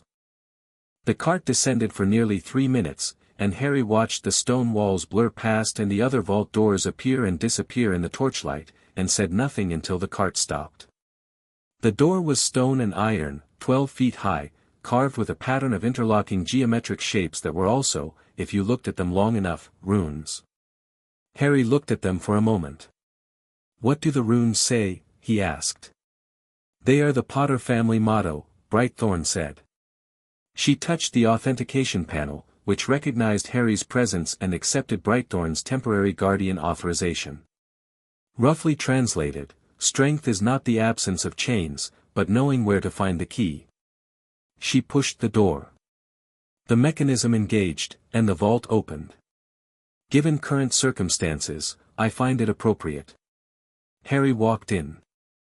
He stood in the doorway for a moment, and she watched him take it in, the scale of it, the depth of it, the gold that caught the torchlight and threw it back multiplied. The Potter Vault was not the largest in Gringotts by any measure, but it was old, and old money had a different quality from new money, a sedimented weight that showed in the variety of what was here. There were galleons, yes, towers of them in the main chamber. But there were also artifacts, cases of them along the walls, some behind glass, some not. There was a library section in the back, the spines of books too dark to read from the doorway. There was a chest against the left wall with a Potter family crest on it, and above it, hung on the stone, a portrait. Harry walked toward the portrait. The man in it had black hair that went in every direction and hazel eyes behind round glasses and was currently staring at Harry with an expression that was equal parts shock and overwhelming emotion. The woman who had been sitting next to him in the portrait had gone to the edge of the frame and was gripping it, looking at Harry with green eyes that Harry had been looking out of his whole life. Nobody said anything for a moment. Then the woman in the portrait said, in a voice that cracked on every syllable, "Harry." He looked at her. "Mum," he said, not as a question, not as a realization, but as a statement of fact, the way you identify something you've always known about and are seeing for the first time. Brightthorn, who had been expecting to maintain professional detachment throughout this visit, discovered that professional detachment had limitations. She stood near the vault door and looked at the floor and gave them space. The portrait conversation that followed was not something she recorded in her clinical notes. It was not her business. What she heard, peripherally, were fragments, Lily Potter's voice explaining, in the careful language of someone working around both guilt and the fundamental limitations of being paint and canvas, what had happened, what she'd tried to prevent, what she'd put in place. James Potter's voice, lower, struggling more with the words. Harry's voice, steady and brief and asking 3 questions that were so exactly the right 3 questions that Brightthorn had to close her eyes. He asked, "Why did Dumbledore put me at my aunt's?" He asked, "Did you know about the bindings?" He asked, "What should I do now?" Lily said, "We didn't know about the bindings. If we had," she stopped. "We didn't." She said, "I don't know everything Dumbledore knew. I trusted him and I shouldn't have trusted him completely. I knew he had plans I wasn't part of. I thought the people around you would take care of you. That's what I thought I was setting up when I filed those flags with Gringotts." She said, "What you should do now is exactly what you're doing. You're with Gringotts. You're safe. Don't let anyone convince you to leave before you're ready." James said, "And when you are ready, give them hell." Harry's silence at that last one had a quality that Brightthorn recognized as laughter suppressed because the situation felt too serious for it, and then given way to anyway, quietly. She heard it and did not look up from the floor. They stayed for 40 minutes.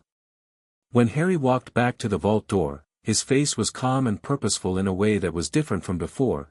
The previous calm had been the management of uncertainty, the practiced blankness of a child who has learned not to show too much. This was something else. This was someone who had gotten answers to specific questions and had integrated those answers and had decided what they meant. Brightthorn had seen that face on adults after very difficult but very clarifying conversations. She had never seen it on a 4-year-old. "Thank you," he said to her. "You're a client of this bank," she said. "You have the right to access your property." "Still," he said. He looked up at her with those ancient child eyes. "Can I come back?" "Whenever you want." He nodded, like that settled something. "On the way back up in the cart," he said, "my mum set up the flags that got me here. She did. She trusted Gringotts to protect me. We're honoring that trust." Harry looked at the stone walls going past. "I'm going to learn everything," he said, conversationally, "the way you'd state a plan for the afternoon. About magic. About the law. About the Potter family. Everything." He turned and looked at Brightthorn. "Will you help me?" She thought about the reading list she'd been considering for 3 weeks, the one she hadn't suggested yet because she'd been waiting to see if he'd ask. "Yes," she said. "Good," he said, and turned back to watch the ascending cavern. The letter from the ministry arrived at Ragnarok's office the same morning, and Ragnarok sent his secretary in with the news while Harry was in the vault. He read it twice. Then he called his legal team. The ministry's formal response to Gringotts' declaration had taken 3 weeks to compose, which told Ragnarok several things. It told him they'd been consulting extensively, which meant they were worried. It told him they'd had Dumbledore's input throughout, because the language of the letter had a particular quality, reasonable, measured, grief-stricken almost, deeply concerned about what a misunderstanding of protective measures could mean for a child who needed careful handling. It told him that the ministry was not going to come at them aggressively. They were going to try the soft approach first. The letter proposed a formal mediation session, to be held on neutral ground, with representatives from both Gringotts and the ministry, and with, this part had clearly been Dumbledore's addition, Albus Dumbledore himself present to explain personally the circumstances and reasoning behind each decision. Ragnarok's legal team laid out 4 possible responses on his desk. He read all 4. He set 3 of them aside and picked up the 4th, which was the one that accepted the mediation with 11 conditions attached, each one designed to ensure that the session was legally binding, fully documented, open to international observers, and impossible to derail through the kind of procedural charm work that human political bodies excelled at. He made 2 additions to the conditions in his own hand. The first was that Harry Potter would be present. The second was that all testimony given at the session would be made under oath binding, the kind that couldn't be talked around. He sent it. He expected them to object to Harry's presence and push back on the oath binding. He was prepared for both objections and had responses drafted for each. What he was not expecting was the response that arrived 40 minutes later, which accepted all 11 conditions and both additions without argument. That gave him pause. He sat with it for a moment, thinking about Albus Dumbledore accepting an oath binding without objection. The man was not a fool. He didn't make concessions without reasons, and his reasons were rarely visible from the outside in real time. Either he was very confident in his ability to frame the truth in ways that were technically accurate but strategically incomplete even under oath, which was plausible, or he was preparing something else entirely, some move that Ragnarok hadn't anticipated, that the mediation session was actually cover for. Ragnarok called his security chief. "Increase the ward protocols on the healer's wing," he said. "Full intrusion prevention, magical and physical. Authorization-only access, biometric confirmation for every entry, and I want secondary ward confirmation on the exterior walls.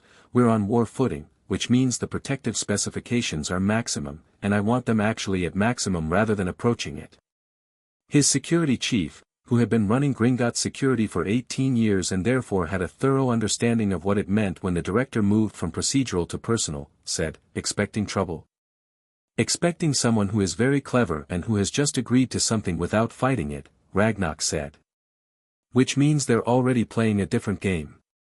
That afternoon, the game moved. It moved in the form of a Ministry Auror team, 4 of them, in full official robes, with a judicial warrant from the Wizengamot. They arrived in the Gringotts atrium at 2:30, and they stood at the main counter with a document that they presented to the attending teller with the careful confidence of people who believed they were holding something that worked. The warrant was for the immediate temporary custody transfer of Harry James Potter to the care of the Ministry of Magic, pending the outcome of the mediation session, on the grounds that Gringotts' current custody arrangement had not been formally ratified by the Wizengamot and therefore lacked the legal standing to. The teller read the warrant. Looked up at the 4 Aurors. "One moment," said the teller, whose name was Crimson Tooth and who had the particular composure of a goblin who has encountered approximately everything and is prepared to be impressed by none of it. She walked to the back. She was gone for 6 minutes. When she returned, she was accompanied by 3 members of the Gringotts security staff, whose armor was purely decorative in civilian settings and significantly less decorative in situations like this, and by the head of legal affairs, a goblin named Brasslaw who had spent 40 years being the person that Gringotts sent to conversations that needed to end. Brasslaw took the warrant. Read it. Turned it over and read the back. Looked up at the Aurors with an expression of such transcendent professional patience that one of the younger Aurors actually took a small step backward. "This warrant," Brasslaw said, "cites Wizengamot Decree 47, subsection 3, which grants the ministry temporary custody in cases where a minor's guardian is under investigation." He paused. "Harry Potter's current custodial arrangement is under Gringotts' protective jurisdiction, specifically Section 7 of the International Minor Client Welfare Act. Section 7 custody is not subject to Wizengamot Decree 47. It is subject to international banking law, which supersedes domestic ministry jurisdiction in cases involving registered minor clients of Gringotts Bank." He folded the warrant.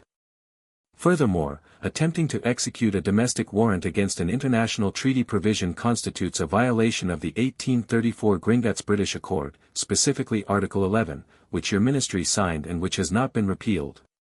The lead Auror, who was experienced enough to recognize when the ground under her feet had changed, said carefully, "This warrant was issued by the full Wizengamot." "Yes," Brasslaw said pleasantly.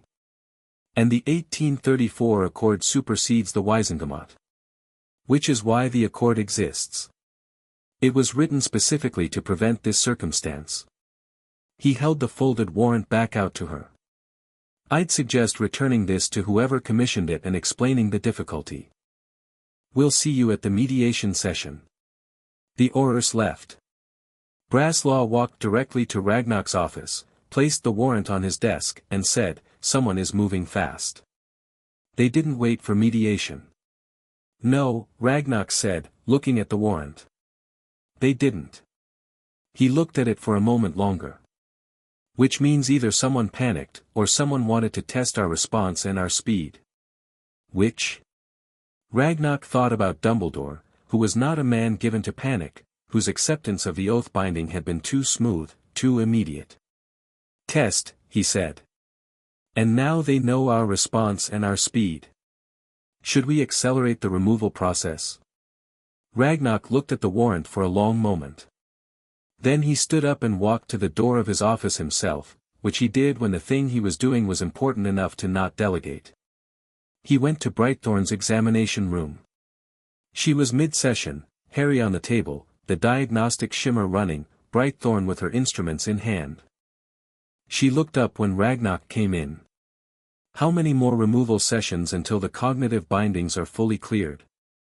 Ragnar asked. Brightthorn ran a quick calculation in her head. 3 sessions for the remaining cognitive limiters. Then we move to the deeper core suppressors. What's the risk if we do 2 sessions a day instead of 1? Harry, on the table, looked between them with the expression of someone who is listening very carefully and is not going to say anything until they have the full picture. Brightthorn considered. Increased fatigue. Some risk of his core adjusting faster than his control can compensate. That could mean unpredictable manifestations, magic responding to emotion rather than intent. Can you manage that? With monitoring, yes. Ragnar looked at Harry. The ministry tried to remove you from the bank this afternoon, he said, because Harry was the sort of person who needed the complete information to function at his best, and Ragnar had understood this within about 30 seconds of their first meeting. We stopped them. But they will try again, in different ways. I want you thinking and aware before they have another chance. Harry looked back at him with the particular quality of a child who has just had something confirmed that they'd already suspected. What did my mum put in my vault, he said. The inheritance protections. What exactly do they do? Ragnar and Brightthorn both looked at him. I read the file index, Harry said mildly, as if this were obvious, which in retrospect it should have been, because Flinch had been bringing him whatever he asked for and Harry had been asking for the accessible portions of the Potter Vault records. There are protections she filed. I couldn't read the full details but I could see the categories. There's something called the Potter Heir Protections, filed 4 days before she died. What does it do? Ragnar looked at Brightthorn. She looked back at him with the expression of someone who has been watching this child accelerate for 3 weeks and has therefore stopped being surprised but hasn't stopped being impressed. Ragnar said, I'll have the full document brought up. But the short version, your mother filed a set of protections that activate when the Potter heir comes of age, or when the heir formally invokes them with Gringotts as witness. Harry absorbed this. What counts as invoking them? A formal request, made by the heir in the presence of a Gringotts account manager, with proof of identity and active magical signature. Ragnar paused. You're 4. My magical signature is active, Harry said, with the serene certainty of a person who has just had 3 weeks of professional confirmation of this fact. And I can make a formal request. The silence in the room had a specific texture. Brightthorn set her instruments down very carefully. The full document, Ragnar said after a moment, will be on your table within the hour. He left. Harry looked at Brightthorn. 2 sessions a day, he said. From tomorrow, she confirmed. The full document was 47 pages, and Harry had read 30 of them by that evening, when something else happened that changed the shape of the next several days entirely. Ragnar received a fluke call. He took it in his office, behind closed doors, and what was said in that call was not in any official record. What Ragnar did afterward was walk to the administrative archives section in the bank's second sublevel and pull a file that had been in the Gringotts legal hold since November 1981, the same week Harry Potter was placed with the Dursleys. The file was Sirius Orion Black, case reference GB 4492, legal status, pending. It had been pending for 3 years. It had been pending because the British Ministry had issued a detention order on the same day as the imprisonment, which had the effect of pausing any legal proceedings Gringotts might have otherwise initiated on behalf of a client. 3 years of legal hold, and during those 3 years, no trial had been held. No hearing. No formal conviction. Sirius Black was currently in Azkaban because a ministry official had signed a piece of paper, and that piece of paper had never been tested in any court. Ragnarok put the file on his desk and looked at it for a long time. Then he called Brasslaw. Black's case, he said. How long to build a full legal challenge to the detention order? Brasslaw, who was accustomed to being handed complex problems, sat down across from Ragnarok's desk and thought. The detention order itself is challengeable, no trial, no formal conviction, that's a violation of his basic rights under the Wisengamot's own charter. 2 weeks to build an airtight challenge. Another week for the initial filing. Then the ministry will fight it. How long can they fight it? If we go through the standard channels, potentially years. They'll delay and defer and, not standard channels, Ragnarok said. International magical courts. We file there, simultaneously with the domestic challenge. Black is the godfather and designated magical guardian of our ward. His wrongful imprisonment is directly relevant to our existing case against the ministry. He paused. In fact, it's not a separate case. It's the same case. They imprisoned the guardian of a child they were simultaneously stripping of his rights. That is a pattern of behavior, and pattern of behavior in cases involving the welfare of a magical minor is a specific aggravating factor under international law. Brasslaw was writing quickly.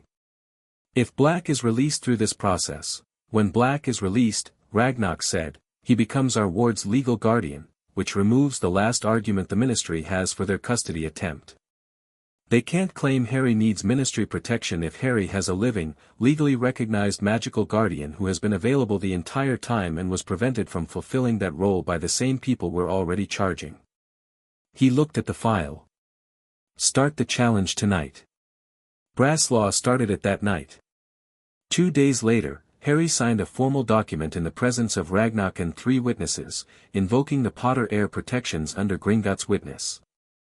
His magical signature on the document burned brief and gold and settled into the parchment with the permanence of something that had been waiting 3 years to be used. Lily Potter had designed the heir protections with the care of someone who couldn't be there in person but intended to be present in every legal sense. They were extensive. They included automatic challenges to any ministry decree touching on Harry's welfare or assets, a requirement of Gringotts' consultation before any decision affecting the Potter heir could take effect, and a provision that granted Harry, as the invoking heir, access to the full legal resources of the Potter family estate in any proceeding. The Potter estate, as it turned out, had considerable legal resources.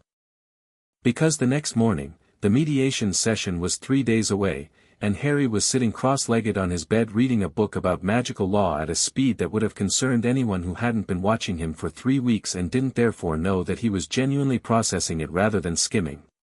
He looked up when Brightthorn came in for the morning session. "Can I ask you something?" he said. "Yes." "If Dumbledore tells the mediation session that he did the bindings to protect me," Harry said, "and he believes that, is that true or false under an oath binding?" Brightthorn considered. Oath bindings detect the speaker's belief in the truth of what they're saying. If he genuinely believes his motivations were protective, then he could pass an oath binding and still have done something wrong, Harry said. He wasn't asking for confirmation. He was working it out. He could believe he was helping and still have put 52 chains on me. The binding doesn't prove he lied. It only proves whether he thinks he did. That's correct. Harry looked at his book for a moment. "So we need something else," he said. "We need evidence that isn't about his intentions. Evidence about the results." He looked up. "The money. The redirected vault accounts. That's not about protection. You can't protect someone by redirecting their inheritance. No, Brightthorn said. You can't. Has Ragnarok found where it went? Goldseam's team is still tracing. Tell him to hurry, Harry said, and it wasn't a demand and it wasn't rude, it was the precise, focused request of a 4-year-old who had spent 3 weeks quietly understanding that the mediation session was going to be a fight and had been preparing for it from every angle available to him. She told Ragnarok. Ragnarok looked at her with an expression that contained, very briefly, something warm. Tell him we're working on it, he said. Goldseam's team found the first account destination that same afternoon. The trail from the redirected Potter Vault income led through 4 shell accounts and terminated in an account registered under a name that wasn't a person, it was a trust account, maintained by a law firm, and the law firm's client list was sealed. But Gringotts had legal authority to subpoena sealed client lists in cases involving financial crimes against a minor client. By the evening before the mediation session, they had the name on the trust account. Ragnarok sat in his office and looked at the name for a while. Then he went down to the healer's ward and knocked on the door to Harry's room, knocking, because it was Harry's room and some things were important to do correctly. Come in, said Harry. Ragnarok came in. Harry was in bed, book in hand, looking at him with those eyes that had gotten sharper every week. Tomorrow is the session, Harry said. Yes. Are we ready? Ragnarok sat down in the chair next to the bed, also something he'd started doing after the first week, because conversations with Harry in which Ragnarok was standing and Harry was sitting had a quality of imbalance that was professionally easy to defend and humanly wrong. We are significantly more ready than we were this morning, he said. He paused. The financial trail has been traced. Where did it go? Ragnarok told him the name on the trust account.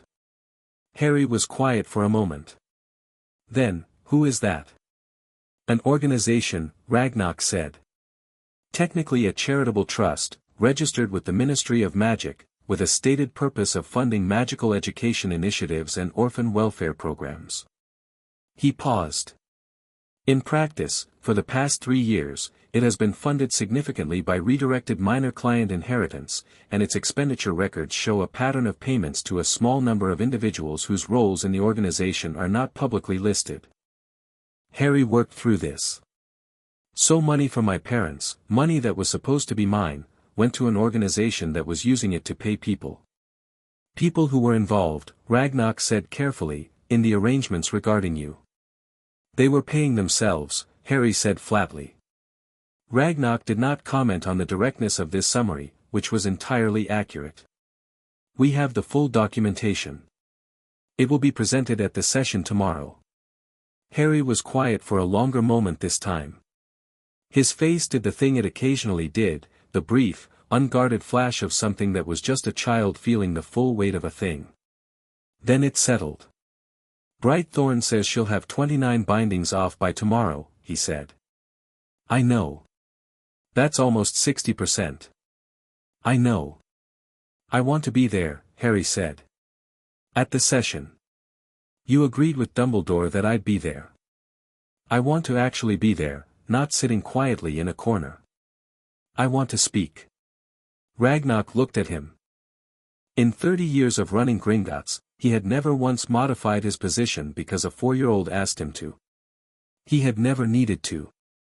He looked at Harry now, this small, sharp-eyed, chain-shedding child who had spent 3 weeks doing exactly what James Potter's vault motto said, finding the key, and he thought about what Lily Potter's flags had set in motion, and what this child was going to be in 10 years with his magic unbound and his mind fully free, and the particular quality of the look on his face right now, which was not the look of a child asking permission. It was the look of someone informing you of a decision already made and offering you the courtesy of hearing it first. You'll speak, Ragnarok said. Harry nodded, satisfied. He opened his book again. Ragnarok was at the door when Harry said, Ragnarok. He stopped. Thank you, Harry said. Not the weighted 2-word thing he said to Brightthorn, which was about care. This was something else. This was one person with a plan acknowledging another person with a plan and the fact that their plans were pointing in the same direction. Ragnarok said, "Don't thank me. Win." He closed the door behind him. Harry looked at the ceiling. The warmth behind his sternum, that deep, gold, patient thing that got larger with every removed binding, was very present tonight. He pressed a hand against his chest, feeling it, and it pressed back. 29 chains gone. 23 still in place. He could work with 29 chains gone. He was very much looking forward to tomorrow. Chapter 4, The boy who burned the mediation chamber had been neutral ground for 200 years. It sat in a building off Diagon Alley that had no signage and was accessible through a door that looked, to Muggle eyes, like a solid brick wall and looked, to magical eyes, like a solid brick wall with a faint silver outline that said authorized entry only in a script so old that half the people who could read it were already dead.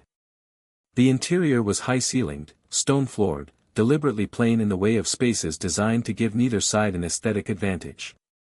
A long table down the center, chairs on both sides, a raised panel at the far end for the independent mediator, in this case, a witch named Clarissa Fairweather, who was employed by the international magical courts and whose professional reputation was built entirely on the fact that she had never, in 22 years of mediating magical disputes, let either side control the room. Ragnarok arrived first with his delegation, Brightthorn, Brasslaw, Goldseam with 3 inches of financial documentation, and Harry. Harry walked in and looked at the room the way he looked at everything, cataloging, assessing, filing. He was wearing clean clothes that Brightthorn had sourced for him, properly fitted for the first time in his memory, and he looked like what he was, a small boy in a serious room. He sat at the Gringotts side of the table, between Brightthorn and Ragnarok, and folded his hands on the table and waited. The ministry delegation arrived 6 minutes later. For ministry officials, 3 Wisengamot representatives, 2 legal advisors, and Albus Dumbledore. Dumbledore came through the door last, and the room changed when he entered, not dramatically, not with any visible magical effect, but in the way rooms change when a person of significant presence arrives in them. He was tall, robed in deep blue, with that long silver beard and those half-moon spectacles and the particular expression of grave, sorrowing wisdom that Harry had seen in photographs and that was, in person, even more precisely calibrated than it appeared in pictures. He looked across the table, and his eyes found Harry immediately.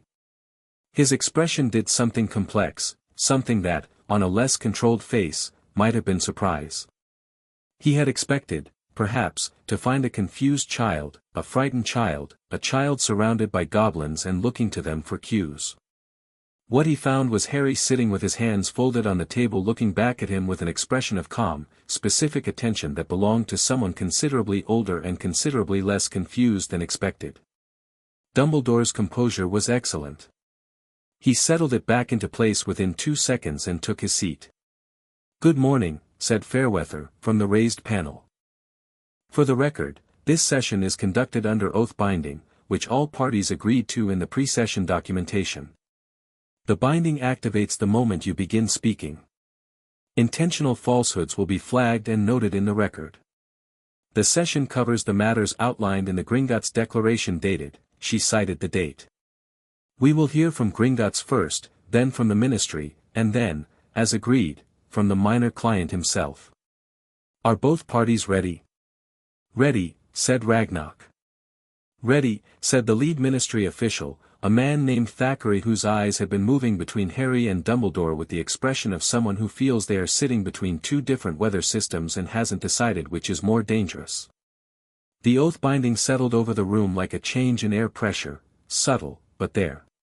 Every person in the room could feel it. Ragnarok began.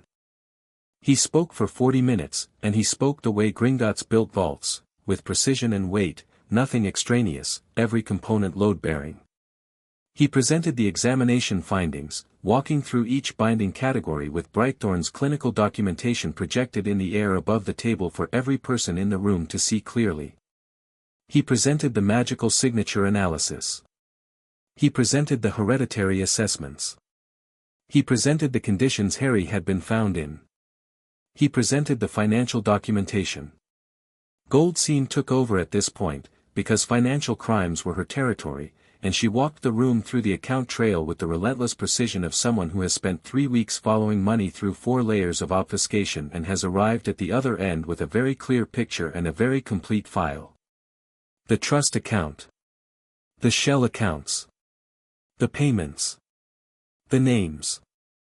3 of the Wisengamot representatives were taking very detailed notes.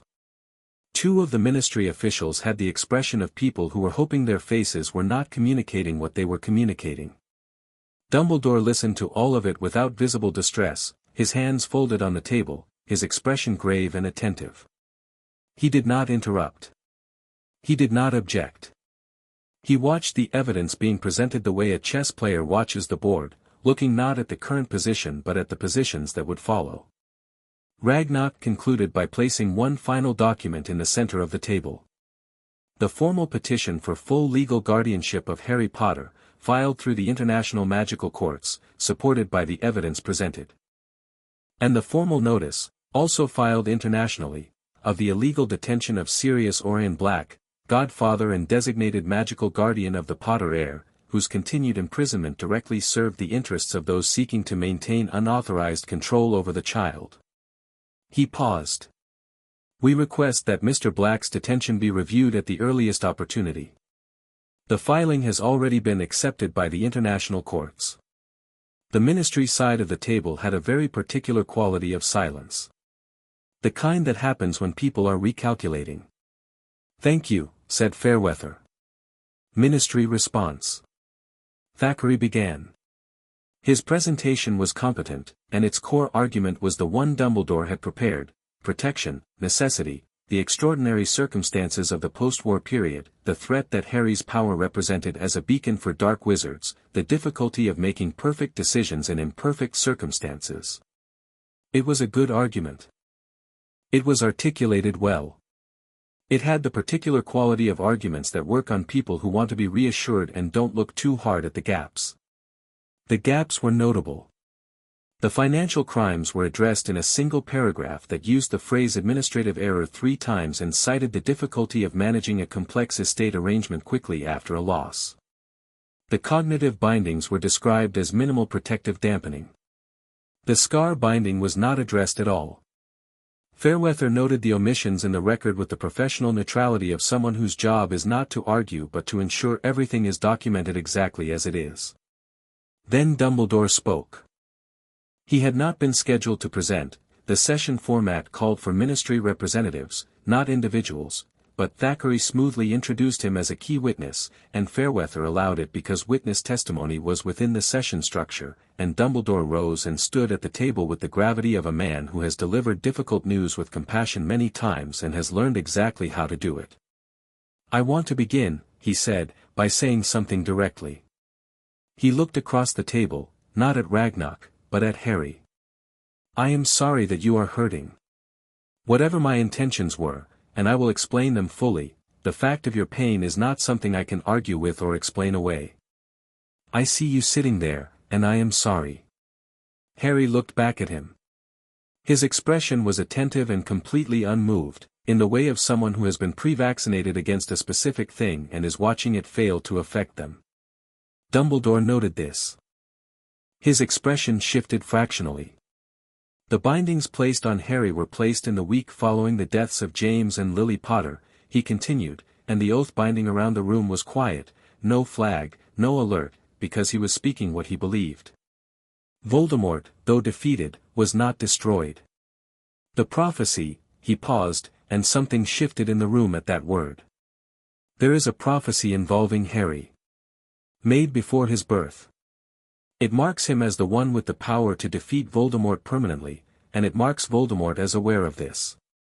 An unbound Harry Potter, expressing the full extent of his hereditary magical power as a child, would have been a beacon to every remaining Death Eater, and to whatever remained of Voldemort himself. The bindings were placed to conceal him. To protect him from being found and targeted before he was old enough to defend himself. How many bindings, said Fairweather, are protective concealment, and how many are something else? A pause. The majority of the core suppression bindings, I asked for a number, Fairweather said, pleasantly. Dumbledore's composure held. Approximately 30 of the 52 could be classified as protective concealment measures. And the remaining 22? The cognitive bindings were placed to ensure Harry grew up without premature knowledge of the prophecy or his destiny, which could have been psychologically damaging. You limited the intelligence of a child, Ragnock said, quietly, from across the table, to prevent him from understanding his own situation. I limited, Dumbledore paused. His voice was still measured, but something in the room had shifted slightly, like air pressure before weather. I ensured he could have a childhood. A normal one. Without the weight of, he didn't have a normal childhood, Harry said. The room went quiet. Harry had not raised his voice. He had spoken at the same volume he used to ask Flinch for books. But the oath binding in the room did something when he spoke. It brightened slightly, the way a light source does when a larger current runs through it, because his magic was running close to the surface today, with 29 bindings off and his control holding well, and the combination of truth and magical weight had a quality that pressed against the air. Dumbledore looked at him. Everybody looked at him.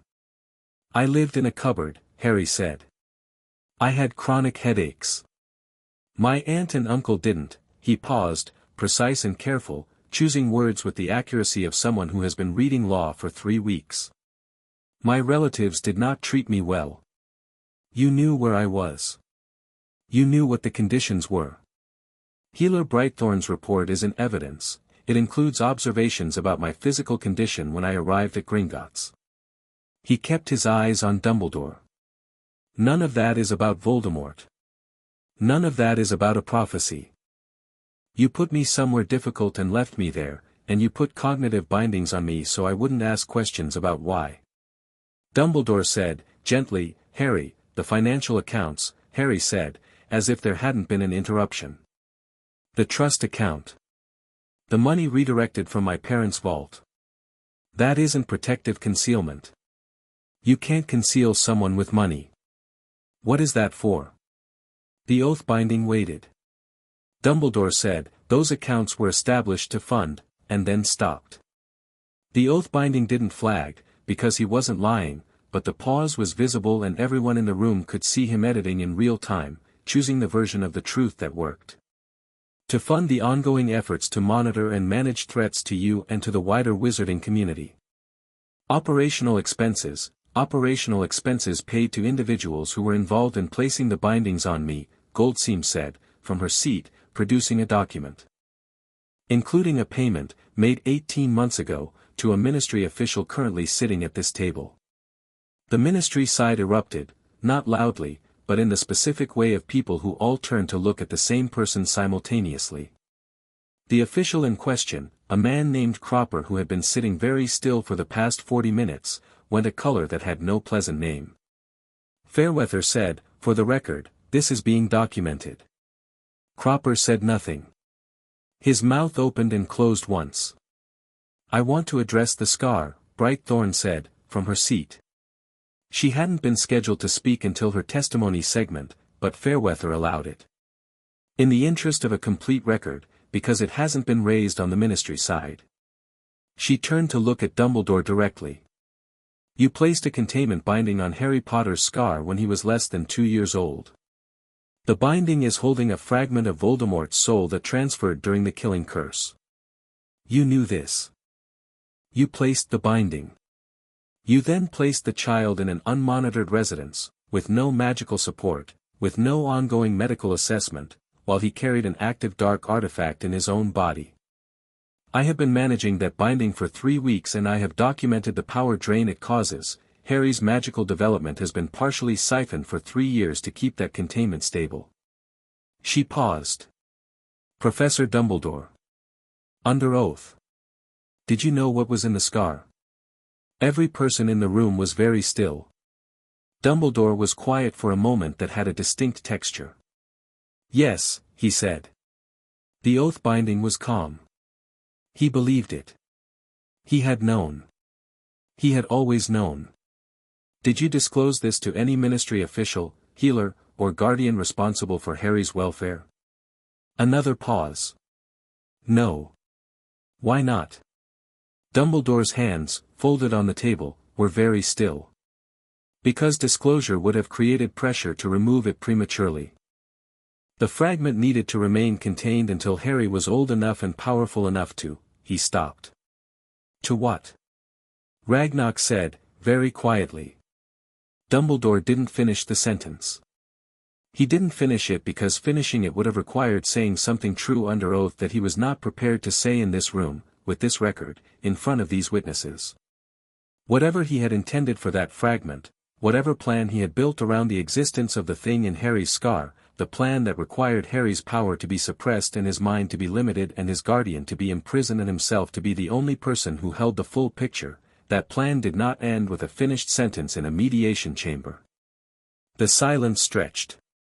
Harry was looking at Dumbledore with an expression that was not anger. It was something more specific and colder, the expression of someone who has suspected something for a while and has just had it confirmed, and has also understood, in the same moment, what the confirmation means about everything that surrounds it. He had been a piece, in someone else's plan. He had been managed. The chains, the cupboard, the redirected money, the imprisoned godfather, the scar with its patient dark passenger, all of it had been arranged around a story that Dumbledore had been writing for years, in which Harry had a role that required him to arrive at a specific moment in a specific condition, and none of that condition was Harry's choice. He looked at the man across the table. A great man. A man who had done genuinely great things. A man who was sitting here right now believing, with deep and genuine conviction, that everything he had done was necessary. And Harry thought, it doesn't matter what you believe. It matters what you did. He said, very calmly, what did you need the fragment to do? Dumbledore looked at him. His expression was the most genuinely conflicted thing Harry had seen on it all morning. This is not the appropriate venue for, you're under oath, Harry said. I'm asking. Fairweather said nothing. The question was in the record. The silence was in the record. Dumbledore said, there may come a time when the fragment must be destroyed. And destroying it may require, certain circumstances that I have been working to arrange. His voice was careful. Precise. Every word technically true.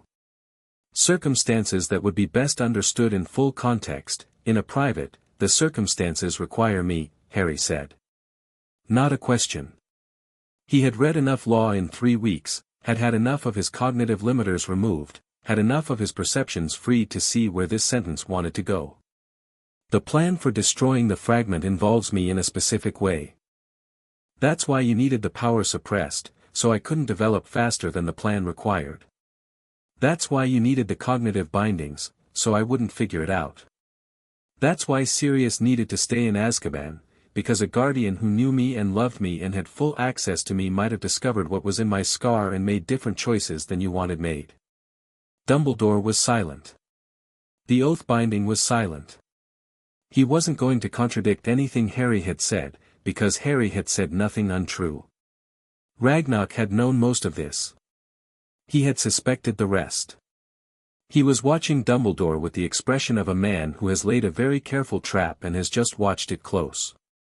I want something made clear for the record, Harry said, and he turned to face Fairweather directly, which he'd been told was the correct procedure. I am not going to do whatever Dumbledore planned for me to do with the fragment. I'm not refusing to deal with Voldemort, I understand what the prophecy probably means.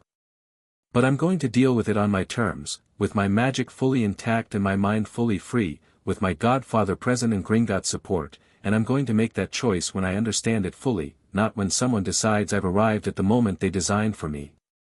He paused. Can that be in the record? It can, Fairweather said, and there was something in her voice that she was professionally managing. Harry turned back to the table. The next 2 hours were procedural, legal arguments, documentary submissions, Fairweather recording objections and responses with methodical thoroughness. The ministry side had largely stopped trying to defend the indefensible and had moved to damage limitation, which was the correct strategic choice at this stage of the session but did not do much for the look of the thing. Cropper did not speak again. Dumbledore spoke once more, near the end. He said, "I want it known that every decision I made was made with Harry's survival as the primary consideration. The wizarding world needed him to survive long enough to fulfill the prophecy. Every measure taken was in service of that survival."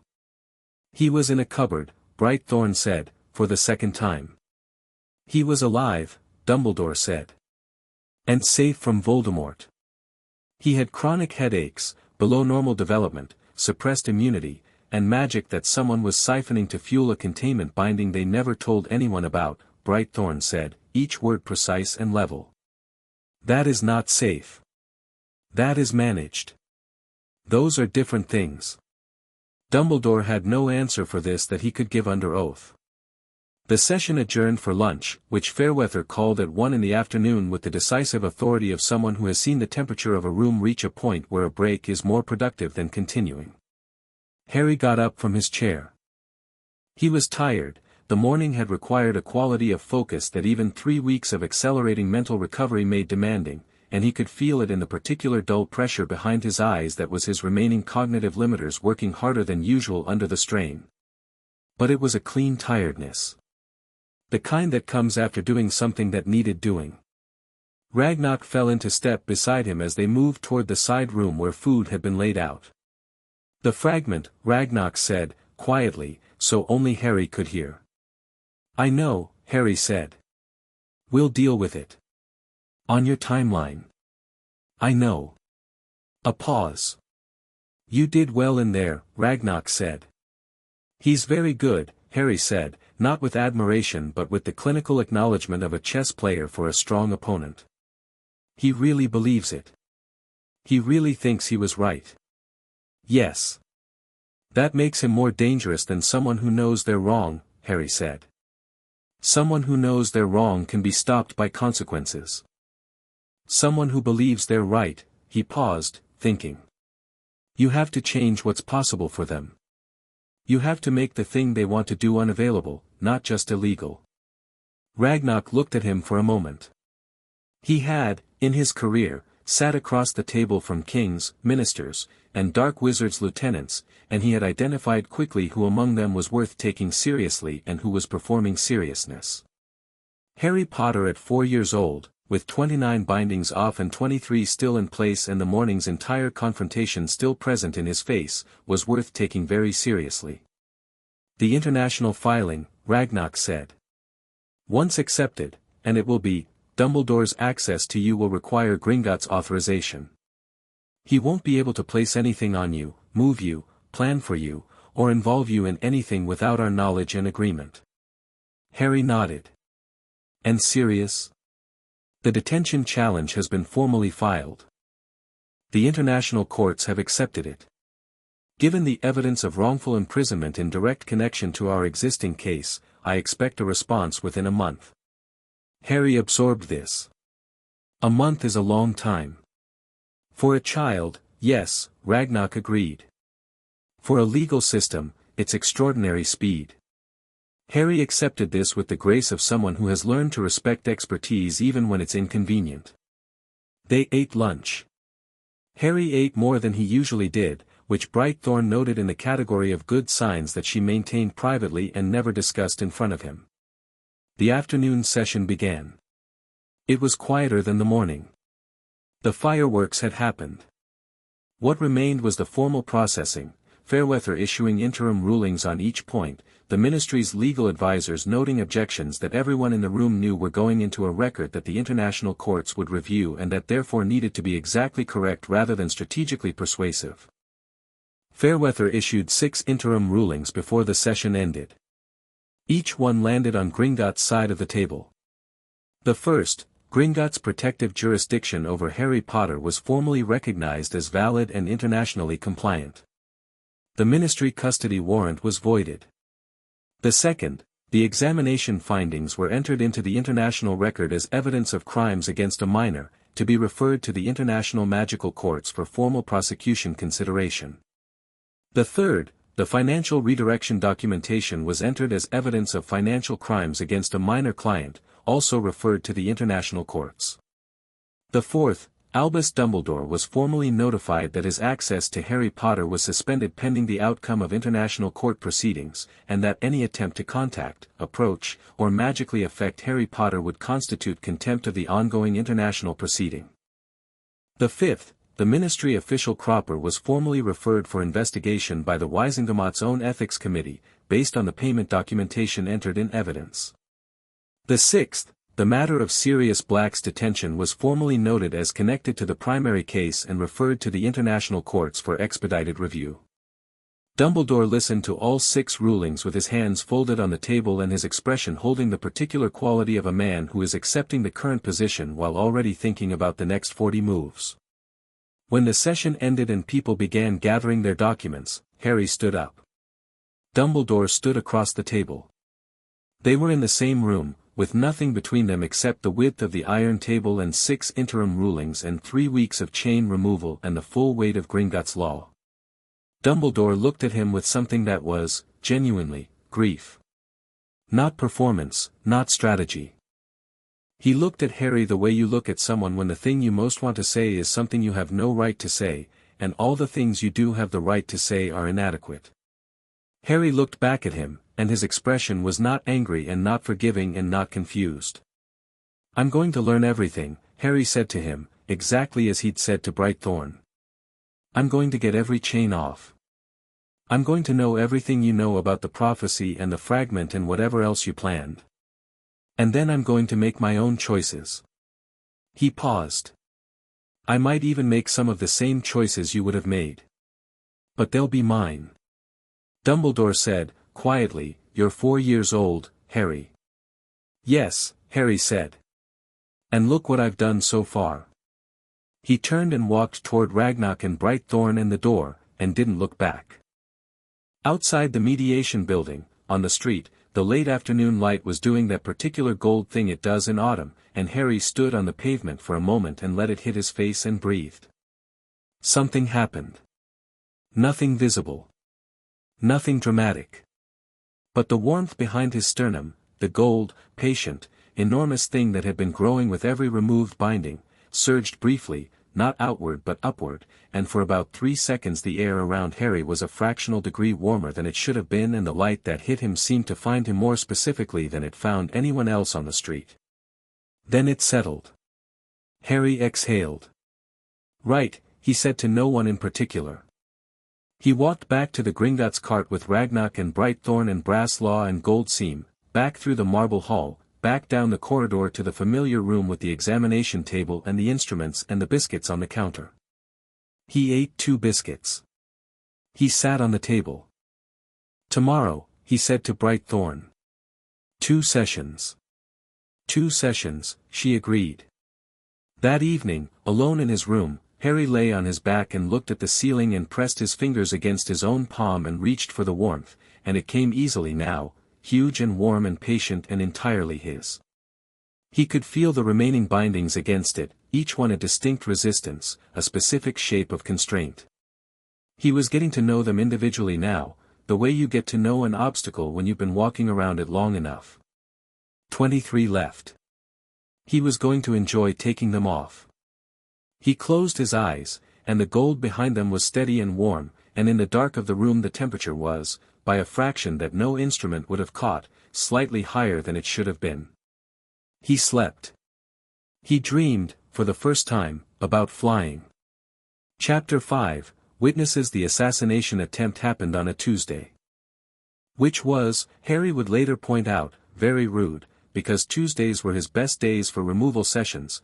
Brightthorn had found that his core responded better after the weekend's rest, that the Monday stabilization session set him up for a Tuesday deep removal that consistently pulled the most stubborn bindings. It was a good system. He liked the system. Someone breaking into Gringotts on a Tuesday to kill him was therefore not just dangerous. It was inconsiderate. He was in the middle of the 19th core suppression removal when the wards screamed.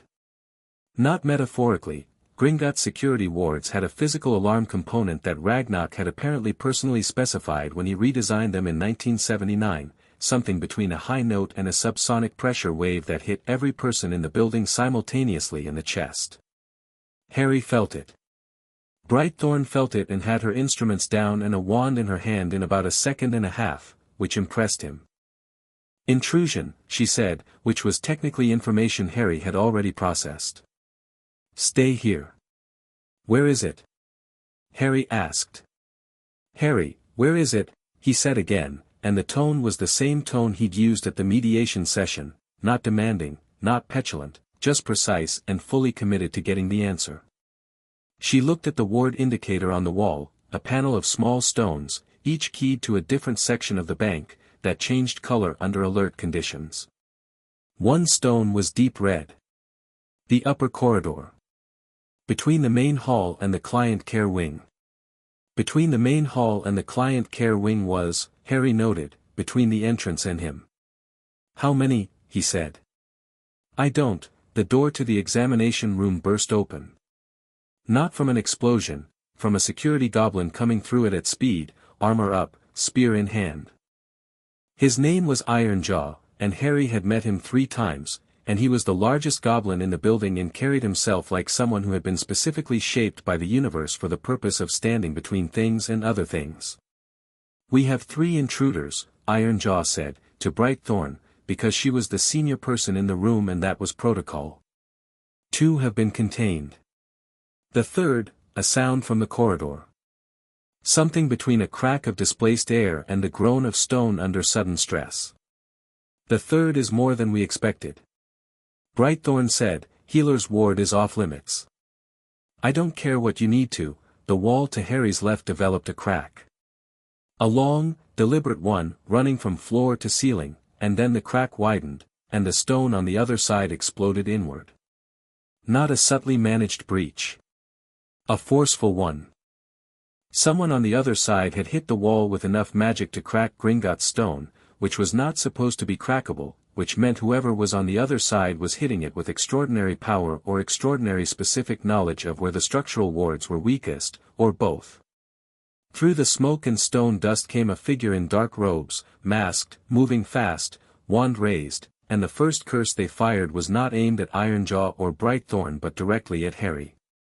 Harry moved. Not away, he slid off the table sideways and went low, and the curse hit the wall behind where he'd been sitting and the wall did not appreciate it. Ironjaw was already between the intruder and Harry, spear forward, shouting something in gobbledygook that sounded like both a warning and the beginning of a genuine threat. Brightthorn cast 2 spells simultaneously, one with her wand and one wandlessly, which Harry filed away as something he hadn't known she could do. The first bounced off the intruder's shield. The second didn't, it hit the floor under their feet and the stone rose around their ankles and locked, just for a second, just long enough.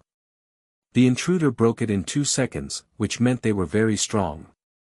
Harry was on his feet, behind the examination table, and he was watching the fight with the focus of someone who is doing real-time analysis rather than experiencing real-time terror. He could feel his magic, the 23 binding reduced version of it, which was substantially more than the version that had arrived here 6 weeks ago, responding to the situation the way fire responds to wind, pressing outward, wanting out, hot and present and ready. He didn't suppress it. He let it come. The intruder threw Ironjaw sideways with a force curse, not a dark curse, but a raw power blast that sent 230 pounds of armored goblin into the wall with enough impact to crack the plaster. Ironjaw hit and slid and was on his feet again in 4 seconds, which was impressive and also meant the situation was not improved. The intruder turned to Harry. Up close, through the settling stone dust, Harry could see the mask, plain black, full face, the kind that communicated I know what I'm doing rather than the kind that communicated I grabbed this on the way out. The robes were plain too. Deliberate. Someone who didn't want to be identified even by their clothing. But the magic, Harry could feel the magic. With 23 bindings gone and his perceptual abilities steadily growing, he could feel magical signatures the way Brightthorn had described reading them, like a tone, a color, a specific quality. And this person's magic felt familiar in the way that things feel familiar when you've spent 6 weeks surrounded by documentation about them. You're one of them, Harry said. The ones who signed off. You were at the Wizengamot. The figure paused. Just for a second. Which was confirmation. Then they raised their wand, and the curse they aimed at Harry this time was not a force blast. It was green. Harry had never seen a killing curse except in the way you see things that happened to you before you could remember them. He didn't know the incantation. He knew the color. He knew it the way he knew things in his bones, the flinch memory of a baby who survived one, encoded somewhere so deep in his body that no cognitive binding had touched it. The recognition was instant and complete, and he didn't think. He acted. What came out of him was not a counter-curse. It was not a shield. He didn't have enough formal magical training for counter-curses or constructed shields. What came out of him was raw, undirected magic, the kind that had been building for 6 weeks of release sessions, all of it warm and gold and vast, responding to the threat the way very large things respond when pressed. It came out as light. Actual light, not a flash, not a beam, but a sudden expansion of warm illumination that filled the room from Harry's position the way heat fills a space rather than a projectile fills a trajectory. The green curse hit it and did not bounce and did not dissipate. It stopped. Like a light going out. Like a thing meeting something so fundamentally contrary to its nature that it simply ceased to function. The intruder staggered back. The light settled. The room was extremely bright for about 2 seconds, and then it subsided, and Harry was standing behind the examination table with his right hand slightly raised and an expression on his face that was surprised in the specific way of someone who has just done something they understood theoretically but hadn't tested. Ironjaw crossed the room in 3 steps and had the intruder pinned against the wall with one arm and the spear against their throat with the other before they recovered from the stagger. Brightthorn said, very clearly, "Harry. Are you hurt?" "No," Harry said. "Are you sure?" He did a quick inventory. "Yes." She exhaled. She crossed to Ironjaw and the pinned intruder, and she pulled the mask off with a single sharp movement, and the face underneath was a man in his 40s with a receding hairline and a very specific look of the kind that people get when everything has gone wrong simultaneously. Harry looked at him and recognized him from the mediation session, not Cropper, but one of the silent ones, one of the Wisengamot members who had sat in the back and said nothing and taken notes. "Right," Brightthorn said. She looked at the man in Ironjaw's grip. "You're going to regret that for the rest of your life, however long that turns out to be." The man said nothing. He was looking at Harry with an expression that had transitioned from whatever it had been during the attack into something more complicated, some mixture of terror and what might, if you were being generous, be called awe. Harry looked back at him. He was thinking about Greenlight, and about what had just come out of him, and about the warm gold thing behind his sternum that was currently very awake and very present and somewhat larger than it had been before the attack, as though the emergency had filed something down. "Why," Harry said to the man, conversationally, "did you think this was a good idea?" The man didn't answer. "Someone sent you," Harry said. "You weren't here because you decided to do this yourself. You don't decide things yourself, I can tell. You were at the mediation session and you didn't say a single word the whole time. You're the kind of person who does what you're told."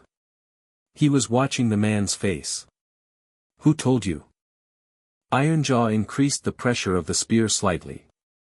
The man made a sound. "You don't have to answer me," Harry said. "Gringotts will get it out of you one way or another, and honestly their methods are probably more effective than mine." He turned to Brightthorn. "Can we continue the session? I want to do the 18th binding today." Brightthorn looked at him for a long moment. The room had a destroyed wall, stone dust settling on every surface, scorch marks from 2 separate curse exchanges, and a Wisengamot member in Ironjaw's grip. She looked at all of it and then she looked at Harry, who was standing in the middle of it asking about binding removal. "Give me 30 minutes to process the intruder and check the room wards," she said. "Fine," Harry said, and sat back on the table and picked up the book he dropped when the wall exploded. Ironjaw took the intruder out. Ragnarok appeared in the doorway 7 minutes later, took one look at the room, looked at Harry, looked at the destroyed wall, and said, "Report." Harry gave him one.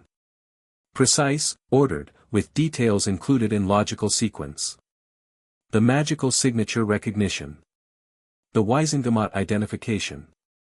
The green curse. What had happened when he responded to it? Ragnarok was very quiet through this. When Harry finished, he said, "The light, you have no formal training in shield or counter-curse magic." "No. What you did, do you understand what it was?" Harry thought about it honestly. "No. But it worked." "It worked," Ragnarok said carefully, "because the light you produced is a specific type of deeply personal protective magic. Extremely rare. Associated with the Potter bloodline historically, there are accounts, going back 200 years, of Potter family members producing it under extreme stress. It's not taught because it cannot be taught. It arises from the specific magical quality of the caster." He paused. "Under normal circumstances, with 30 bindings still in place, you would not have been able to access it." "The crisis broke through something," Harry said. "Temporarily. In the heat of the moment, yes." Ragnarok looked at him. "We need to accelerate. Not because I'm going to let someone succeed where he failed, but because every binding still on you is a risk in situations like this. Your magic found a path it needed. That means the remaining bindings are limiting your ability to protect yourself." "I know," Harry said. "That's what I've been saying." Ragnarok almost smiled. "So you have." He looked at the destroyed wall. "I'm having the entire ward reinforced today. Secondary wards, exterior stone, 3 additional authentication layers." He looked back at Harry. "And I'm placing additional security on this room specifically." "Is it Dumbledore?" Harry asked. Ragnarok paused. "That's what we're going to find out." The interrogation of the intruder, whose name was Aldous Pem, senior Wizengamot member, 32 years of service, was conducted by Brasslaw and 2 Gringotts security specialists in a room that was not designed for comfort, and it produced, within 4 hours, a name. The name was not Dumbledore. This surprised Ragnarok enough that he had Brasslaw run the interrogation a second time. The result was the same. The person who had commissioned the attack on Harry Potter, who had provided the intruder with the specific structural ward information needed to breach the healer's wing, who had arranged and paid for what was intended to be a clean, quick elimination of the problem before the international courts could make their rulings, was not Dumbledore. It was a man named Lucius Malfoy. Who had, as it turned out, rather more at stake in the outcome of the Gringotts proceedings than his presence in the background of any of the documentation had suggested. Because Lucius Malfoy was one of the 5 names on Goldseam's financial trace, not a primary beneficiary of the redirected Potter inheritance, but a conduit, a middleman through whose accounts 2 of the shell transfers had passed, and whose cooperation in the original arrangement had been purchased with access to certain Potter family documents that had, and this was the part that had kept Goldseam up the previous 3 nights, been used to file fraudulent claims on Potter family property. That had nothing to do with Harry's vault. The Malfoy family had, over the past 3 years, quietly acquired the deed to a piece of Potter family land in Wales that had been in the estate since the 14th century, using documents that were either forged or obtained through the kind of influence that the original binding arrangement had made possible. If Gringotts' case succeeded and all financial crimes were investigated, that deed became evidence. The acquisition became a crime. And Lucius Malfoy's position, already delicate in the post-war period, already maintained by the judicious application of gold and the argument that he had acted under the Imperius curse, became considerably less tenable. Ragnarok sat with this information and thought about it for a long time. Then he had a very specific conversation with Goldseam and Brasslaw, and a different conversation with the Gringotts public communications team, and a third conversation with the Owl Post supervisor about which letters needed to go where by morning. One of those letters went to a woman named Amelia Bones. Amelia Bones was the head of the Department of Magical Law Enforcement, and she was, in Ragnarok's assessment, one of approximately 4 people in the British magical government who could be relied upon to respond to evidence rather than politics. She was blunt, thorough, temperamentally allergic to nonsense, and had a reputation, rare in the ministry, for following an investigation wherever it led regardless of whose name it led to. She had also, in the 3 weeks since the declaration, been conducting her own quiet inquiry. It had begun because the Gringotts declaration had landed on her desk the same day it had landed on everyone else's, and Amelia Bones had read it with the attention she gave everything, which was complete and analytical, and her first thought had not been how do we handle this politically but are these allegations accurate? Which was the right first thought? It was the thought that had led her to pull Sirius Black's file, and then the file had been, in every respect that mattered, empty, no trial record, no formal conviction, no hearing, a detention order signed by a single ministry official 3 days after the Potters' deaths, and nothing else. 3 years in Azkaban. No process. Her second thought, which followed the first quite quickly, was that this was a serious problem for the ministry and that it would have been a serious problem even without Gringotts, and that the fact that nobody had noticed or raised it in 3 years was itself a serious problem. She had been working on a report for 10 days when Ragnarok's letter arrived.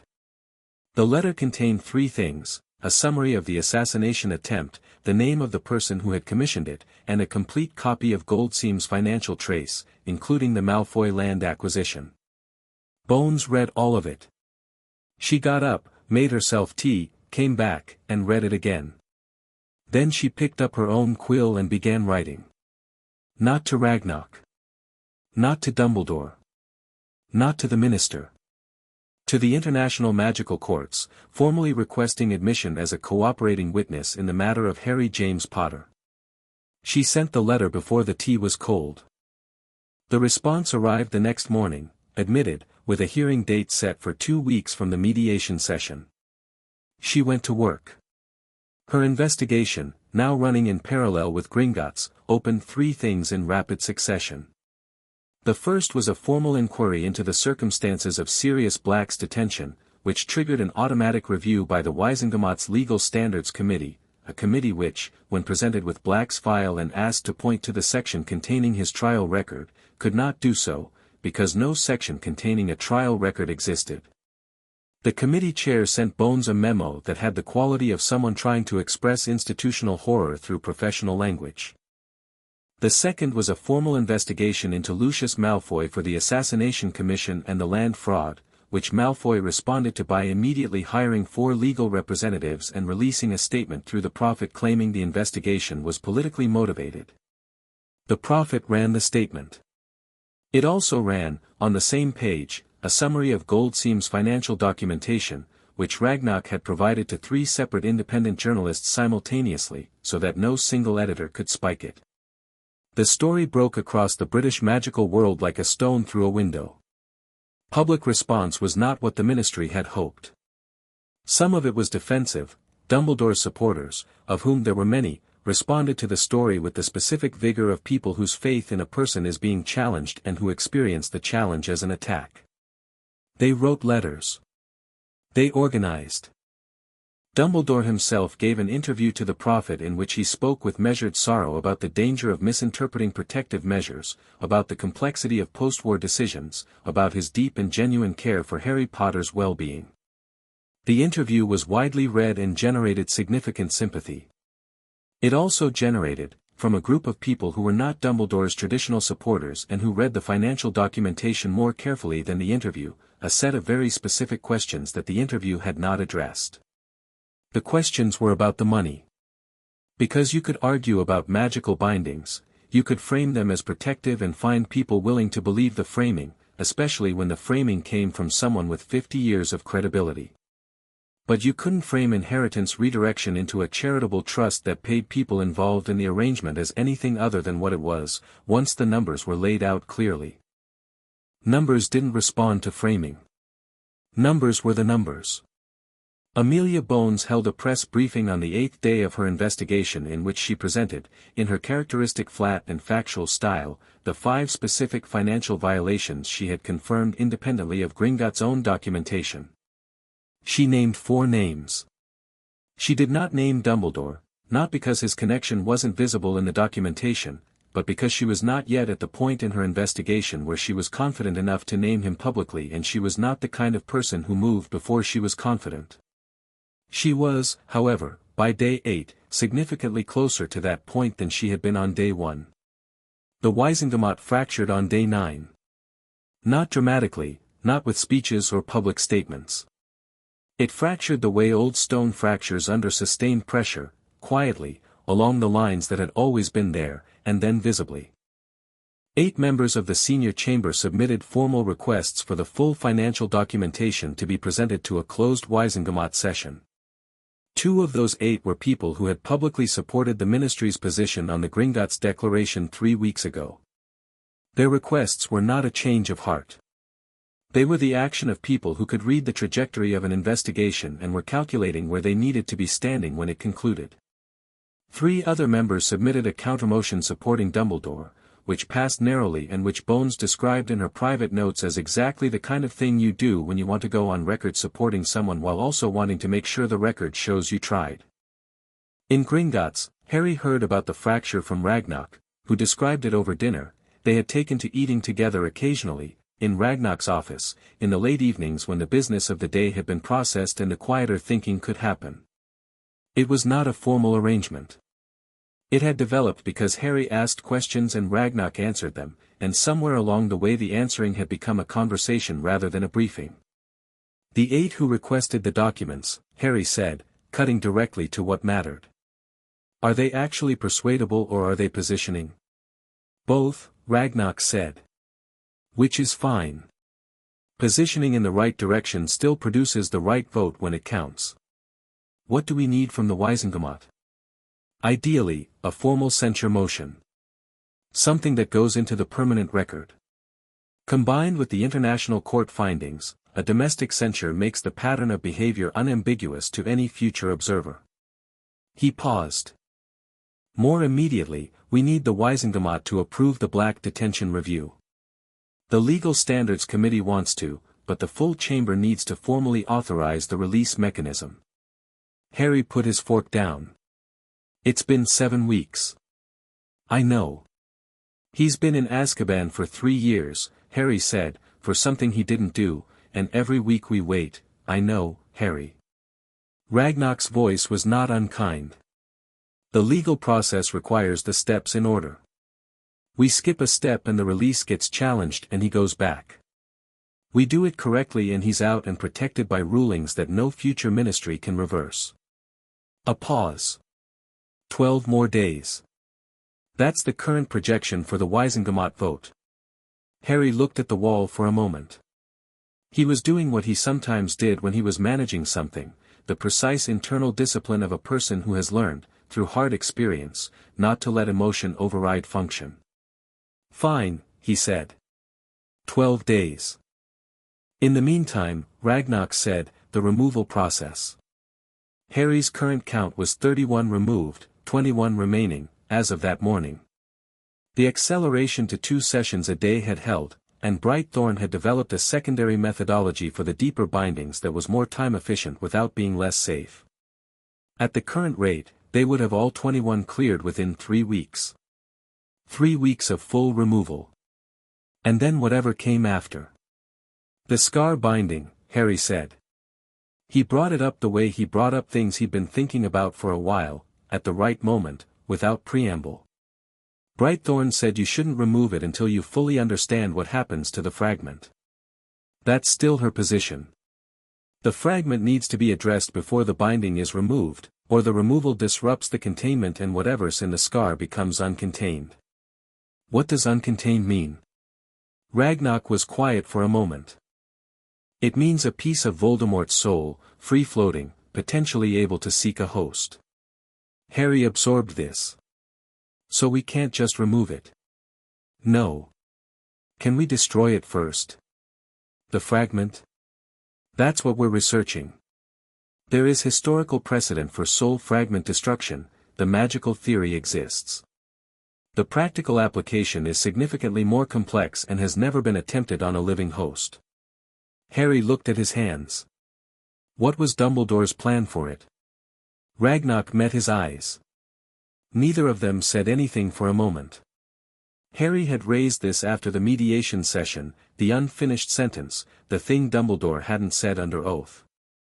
In the weeks since, Harry had thought about it carefully, with all the cognitive capacity that 31 removed bindings had been steadily returning to him, and he had arrived at a conclusion that was logical and cold and that he was going to need to be told directly.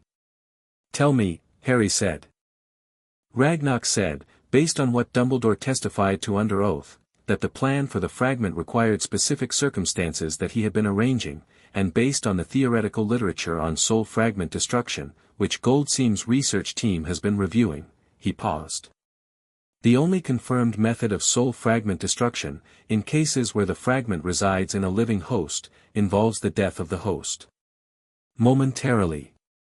A death and revival scenario, or simply death, Harry said.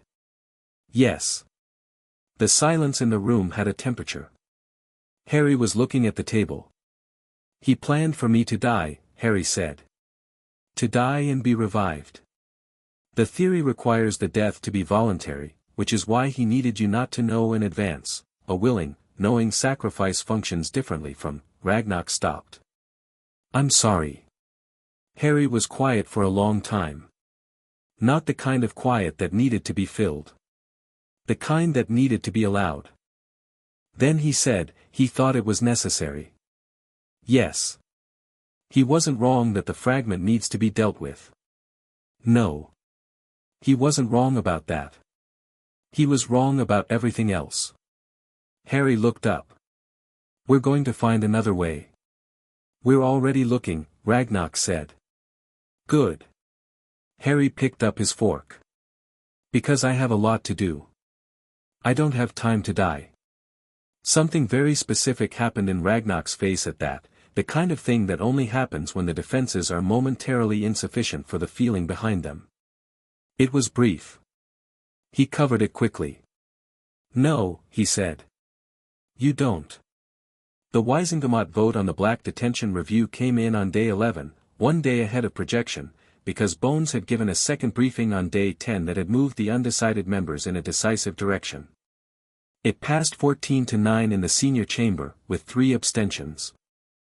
The international courts, already handling the primary case, issued the detention review within 36 hours of the domestic vote, moving at the extraordinary speed that Ragnock had predicted for a case so clearly documented, with international implications, involving the wrongful imprisonment of the guardian of a Gringotts ward. The formal ruling arrived at Gringotts on a Thursday morning. Sirius Orion Black, wrongfully detained, no legal conviction, no trial, detention order obtained through improper means, was to be released from Azkaban immediately, with full reinstatement of rights and formal apology from the British Ministry of Magic. Ragnock brought the ruling to Harry. Harry read it. He read it a second time. He set it down on the examination table next to the morning's diagnostic charts, and his face did that luminous thing that it usually managed to suppress after about 3 seconds, and this time he didn't suppress it. When, he said. They go to Azkaban this afternoon, Ragnock said. He'll arrive at Gringotts tonight. We've prepared a suite in the residential wing. Harry nodded. He pressed his lips together. He'll need time, Ragnock said, gently. 3 years in Azkaban, he won't be whole immediately. The Dementors, I know, Harry said. I'll wait. However long he needs. Brightthorn, from across the room, said nothing and continued setting up the morning session, because she was a professional. But she had turned slightly away from both of them, which was, in its way, the kindest thing she could have done. Sirius Black arrived at Gringotts at 8:30 that evening. He arrived by ministry escort, 2 Aurors who were deeply uncomfortable with the entire situation and showed it in the way they walked, like people who understood they were delivering something rather than guarding it. He was thin in the way that 3 years in Azkaban makes you thin, not just physically but in the particular quality of a person whose substance has been intermittently removed and who is still in the process of understanding that the removal has stopped. His hair was long and matted and his robes were the Azkaban issue, and he walked with the specific careful quality of someone testing each footstep for solidity. He came through the Gringotts door and stopped. The main hall was not empty, 3 evening shift tellers, 2 security staff, Ragnock, Brightthorn, Brasslaw, and Harry. Harry had been standing near the central pillar for 20 minutes because he hadn't wanted to wait in the residential wing and there was no rule that said he had to. Sirius saw him. He had been told, in the briefing before release, what to expect. He had been told about the weeks at Gringotts, the bindings, the removal process. He had been told Harry was here and Harry was safe and Harry was. The briefing officer had paused and then said doing remarkably well with the specific tone of someone reaching for adequate language and finding none. Seeing Harry was different from being told about Harry. He crossed the hall in about 6 steps and crouched down, which put him at eye level, and he looked at Harry the way you look at something you'd given up hoping to see again, and he didn't say anything because there was nothing he could say that was sufficient. Harry looked back at him. He was looking at the eyes, grey, currently raw from a more recent crying than Sirius would have wanted to admit, and at the jawline and the general shape of a face he'd last consciously seen when he was a year old. "Hi," Harry said. "Hi," Sirius said, in a voice that was barely holding together. "You look terrible," Harry told him. Something happened in Sirius's face, a crack, the beginning of a laugh that arrived before he was ready for it. "Yeah," he said, slightly broken. 3 years in Azkaban will do that. Brightthorn will fix it. She's very good." "I've heard," Sirius said. He was looking at Harry like he couldn't stop. "You're okay." "I'm getting there," Harry said. Which was more honest than yes and more accurate than anything else. Sirius reached out, carefully, and put a hand on Harry's shoulder, and Harry, who did not typically tolerate being touched because the experience in his immediate history made the physical category complicated, stood absolutely still for about 1 second, feeling the weight of it, the specific quality of being touched by someone who was touching you because they wanted to and not because it was punishment or management. Then he leaned in, just fractionally, just enough to close the gap. Sirius Black, who had been emptied out by 3 years of Dementors and was still finding out whether he was going to make it all the way back, put both arms around a small child who had been waiting for this his whole life, and they stayed like that for a long moment in the marble hall of Gringotts while the evening shift tellers found things to look at in other directions. Ragnarok, who had already turned away to consult a document that didn't strictly require his immediate attention, said to Brasslaw, very quietly, "Residential suite. 3rd floor. Make sure there's food." "Already done," Brasslaw said. "Good," Ragnarok said, and did not look up from his document. Harry stepped back after a moment. His face was composed, but composed in a new way, the way that had things behind it rather than nothing. "Ragnarok will tell you everything about the case," he said, in his direct way. "Brightthorn will check your health tomorrow. There's a room for you on the 3rd floor." A pause. "And he stopped, tried again. "I read about you. In the vault records. From before."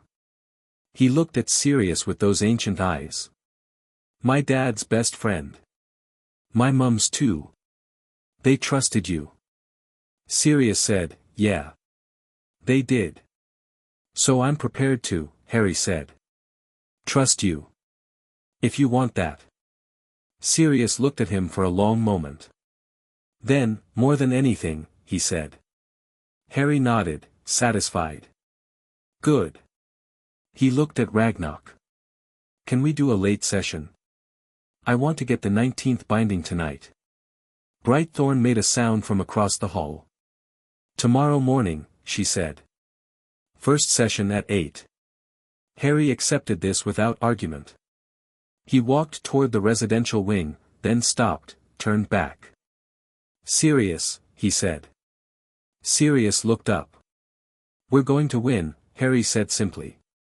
"I just wanted you to know." He went through the door. Sirius Black stood in the marble hall of Gringotts and looked at the door for a long time. Then he looked at Ragnarok. "He's 4, Sirius said. "He is," Ragnarok agreed. "He doesn't seem 4. "No," Ragnarok said. "He does not." He finally put his document down. "Come. I have a great deal to tell you."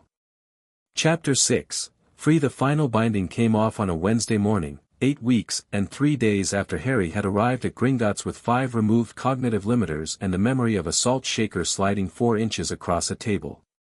Brightthorn did not make a ceremony of it. That wasn't her way.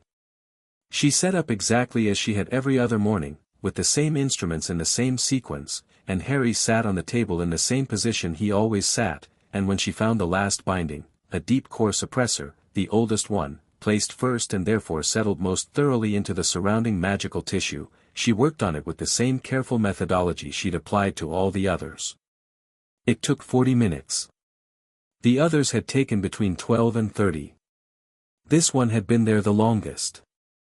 It had grown into him the way roots grow into stone, not through force but through time, filling the available space, becoming structural. She worked slowly and did not rush, and Harry sat still and breathed in the specific pattern she'd taught him for deep removals, and when the binding finally came free, it came free completely and all at once, the way a root system gives up a stone when you've finally cleared everything holding it. The instruments on the workbench did not rattle this time. Every instrument in the room rose approximately 6 inches off the surface it was resting on, floated there for about 3 seconds, and set itself back down. The diagnostic shimmer around Harry went fully gold, saturated, blazing, not the brief flicker she'd been seeing for 8 weeks but the sustained, permanent color of something operating at its actual capacity without interference. She ran the reading. The numbers came back, and she looked at them, and she set her pen down very carefully and looked at Harry. He had his eyes closed. She waited. He was doing what he did after difficult sessions, the internal settling process, the recalibration. She had watched this 41 times. She knew what it looked like when it was going well and what it looked like when she needed to intervene.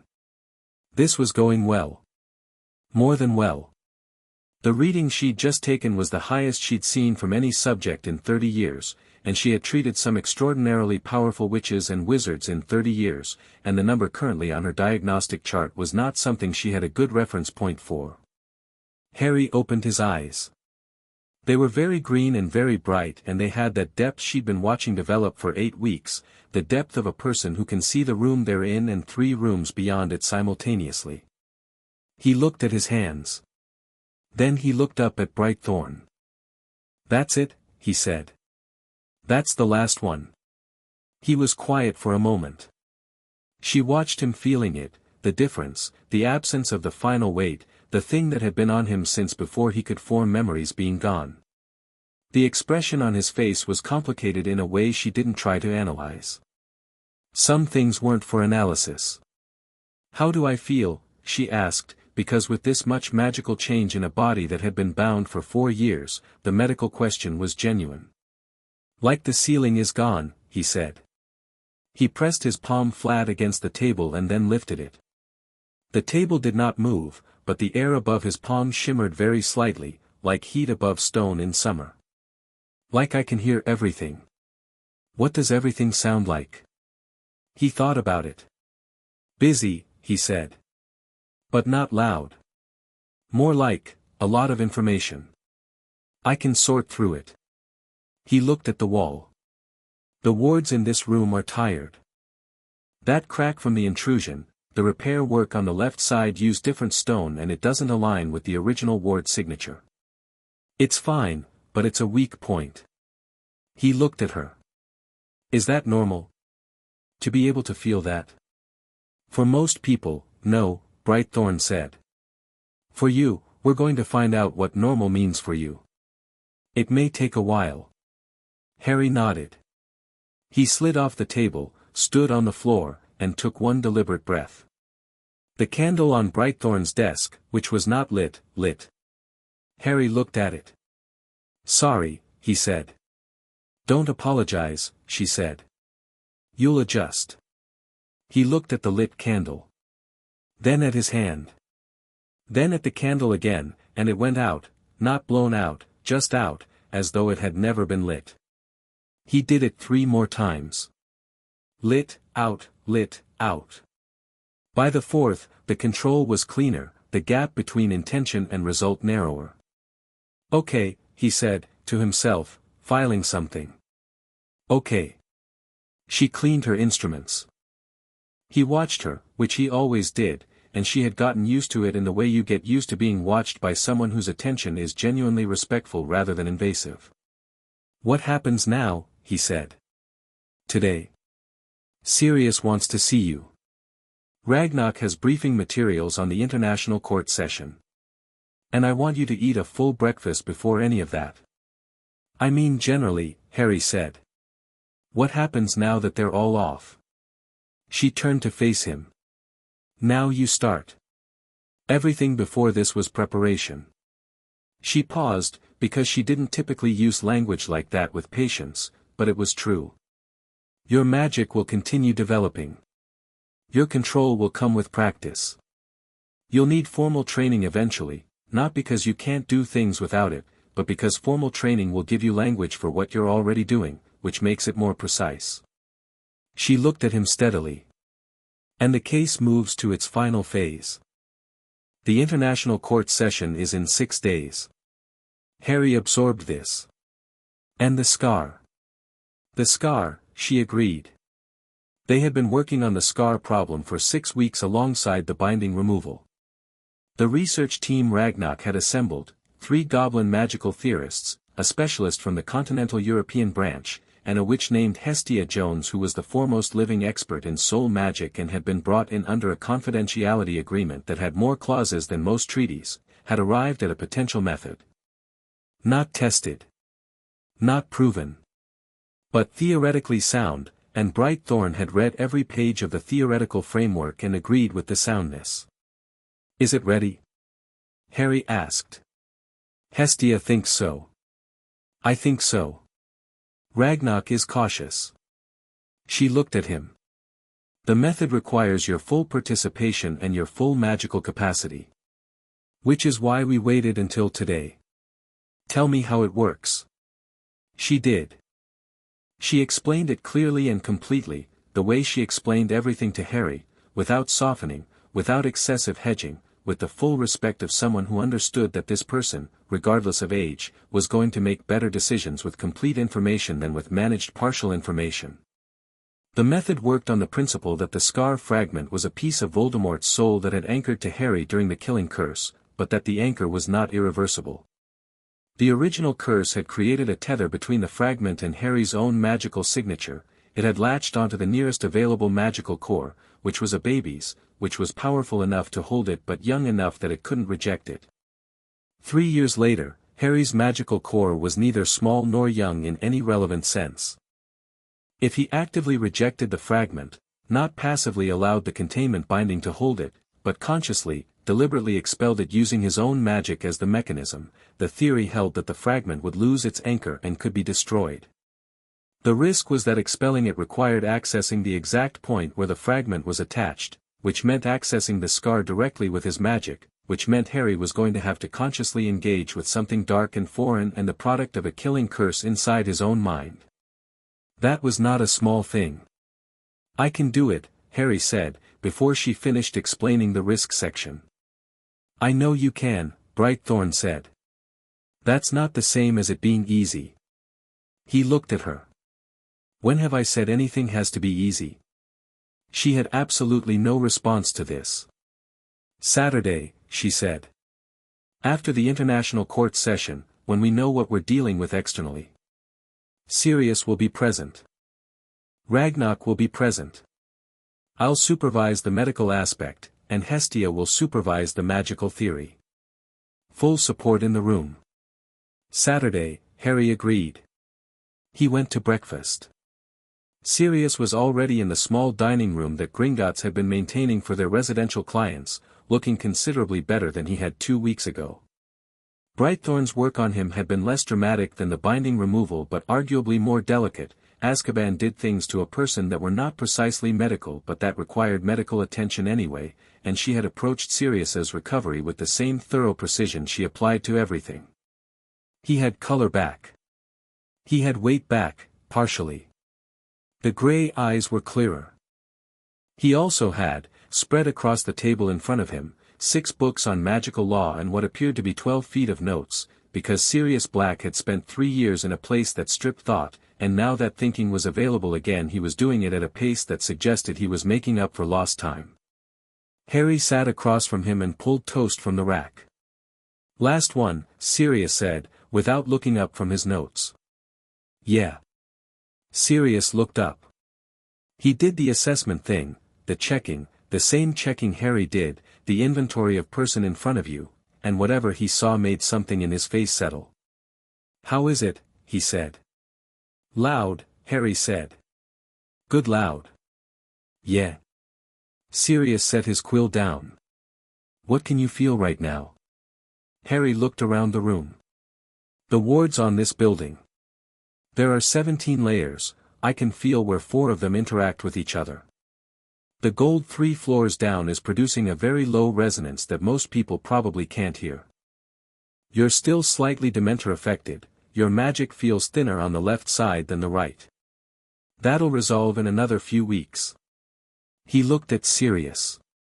"Brightthorn is slightly worried about something in her east wall she hasn't mentioned yet. And Ragnarok is 2 floors up having a conversation that's frustrating him." Sirius stared at him. "What?" Harry said. "You are," Sirius stopped. "Started again. Your dad could do something like that. When he was about 12. He paused. "You're 4. Nearly 5. "Nearly 5, Sirius repeated, with an expression that couldn't quite decide between pride and absolute terror and had landed somewhere that contained both. "Harry, that level of passive magical perception is unusual, I know," Brightthorn said. "Unusual is," Sirius took a breath. Prongs could feel the magical signature of anyone he'd met before from about 30 feet. "What you're describing is passive ambient reading of structural wards and physiological magical states from multiple people at multiple distances without any apparent effort. It does take some effort," Harry said, "in the interests of accuracy. Just not much." Sirius looked at him for a long moment. Then he picked up his quill, made a note, and said, "Eat your breakfast. We need to talk about the court session." They talked about the court session. Sirius had read everything, all of Ragnarok's documentation, Goldseam's financial traces, Brightthorn's clinical reports, the mediation transcripts, Bones's investigation findings. He had read them with the systematic attention of someone who had been a top student before Azkaban had interrupted everything and who was now applying that capacity to the case that had destroyed his life and the life of the child across the table. His contribution, which he had been working on for the previous week, was a personal testimony document. Not just his account of being wrongfully imprisoned, that was already covered by the legal documentation. His testimony covered what he knew about the original arrangements, what Dumbledore had told him in the days after the Potters' deaths, what he had been asked to agree to, where he had agreed and where he had refused, and what had happened to him as a result of the refusal. Because that was the piece that had been building in the evidence for weeks but had never been stated cleanly, Sirius Black had refused something. He had refused to go along with a specific element of Dumbledore's plan, the placement at the Dursleys, specifically. He had argued against it. He had made his position clear and had indicated that as godfather, he intended to take Harry himself. 3 days later, he was in Azkaban.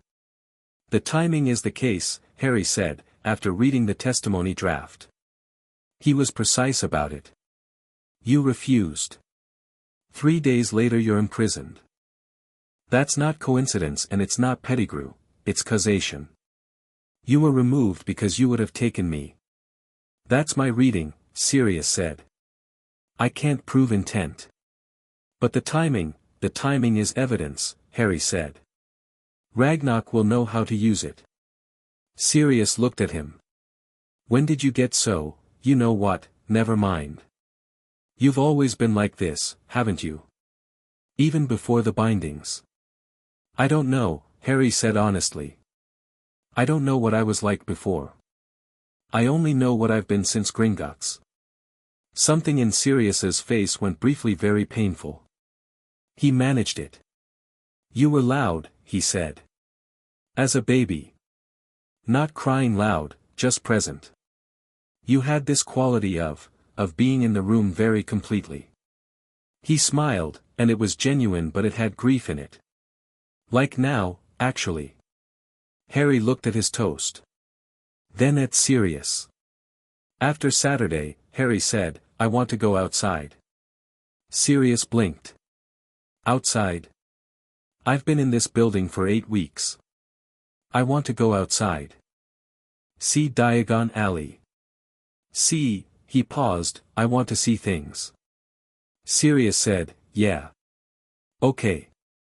Saturday, after whatever Brightthorn and Hestia have planned, we'll go outside. He paused. I need to get new robes anyway. The ones I have smell like Azkaban and they're depressing. Mine don't fit right, Harry said. Then we'll both get new ones. Sirius leaned back in his chair with the specific quality of someone allowing themselves to plan something pleasant for the first time in a long time. Madame Malkin's. Then ice cream. Florian Fortescue's, if it's open. What's Florian Fortescue's? Sirius looked at him with the expression of a man who has just identified a serious wrong that he has the power to correct. Harry. It's an ice cream parlor. It's the best ice cream in the wizarding world. He paused. How have you been surviving? I didn't know it existed, Harry said, which made Sirius's expression do something that took another second to fully settle. Saturday, Sirius said, firmly. We're fixing this immediately.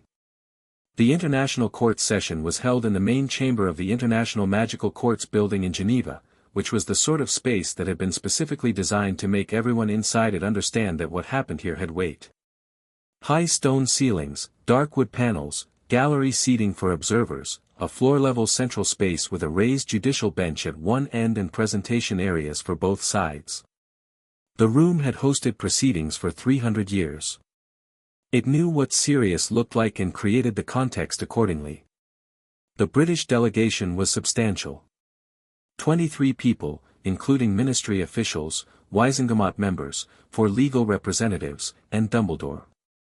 They occupied their side of the floor-level space with the carefully maintained composure of a group that had spent the past 6 days preparing extensively and was relying on that preparation. The Gringotts delegation was 8 people. Ragnarok, Brasslaw, Brightthorn, Goldseam, Hestia Jones in a consulting capacity, 2 legal specialists from the Continental Branch, and Harry. Sirius sat in the first row of the observer gallery because he was technically a witness rather than a party, and the procedural requirements put him there. He sat with Amelia Bones, who was also an observer witness and who had looked at Harry when they entered with the specific expression of a person seeing something they'd heard described and finding the description was accurate. The 3-judge panel was chaired by a witch named Mireille Fontaine, French, 60 years of international magical law, with a reputation that made Fairweathers look modest. She had 2 colleagues flanking her, 1 Swiss wizard and 1 Egyptian witch, both senior practitioners with similarly complete records. Fontaine called the session. This proceeding covers the matters outlined in the Gringotts Declaration and subsequent filings, she said, in clear, precise English, including crimes against a magical minor, specifically the illegal placement of 52 magical bindings, financial crimes against a minor's estate, wrongful imprisonment of a magical guardian, and the related conspiracy evidence connecting these matters. We have reviewed the pre-session documentation in full. This session will hear from the parties and witnesses, and the panel will issue rulings on each matter at session's end. She looked across the floor. We will begin with the primary evidence presentation. Ragnarok presented for 40 minutes. He had done this before, the mediation session, the preliminary international filing. He was, if anything, more precise this time. Tighter.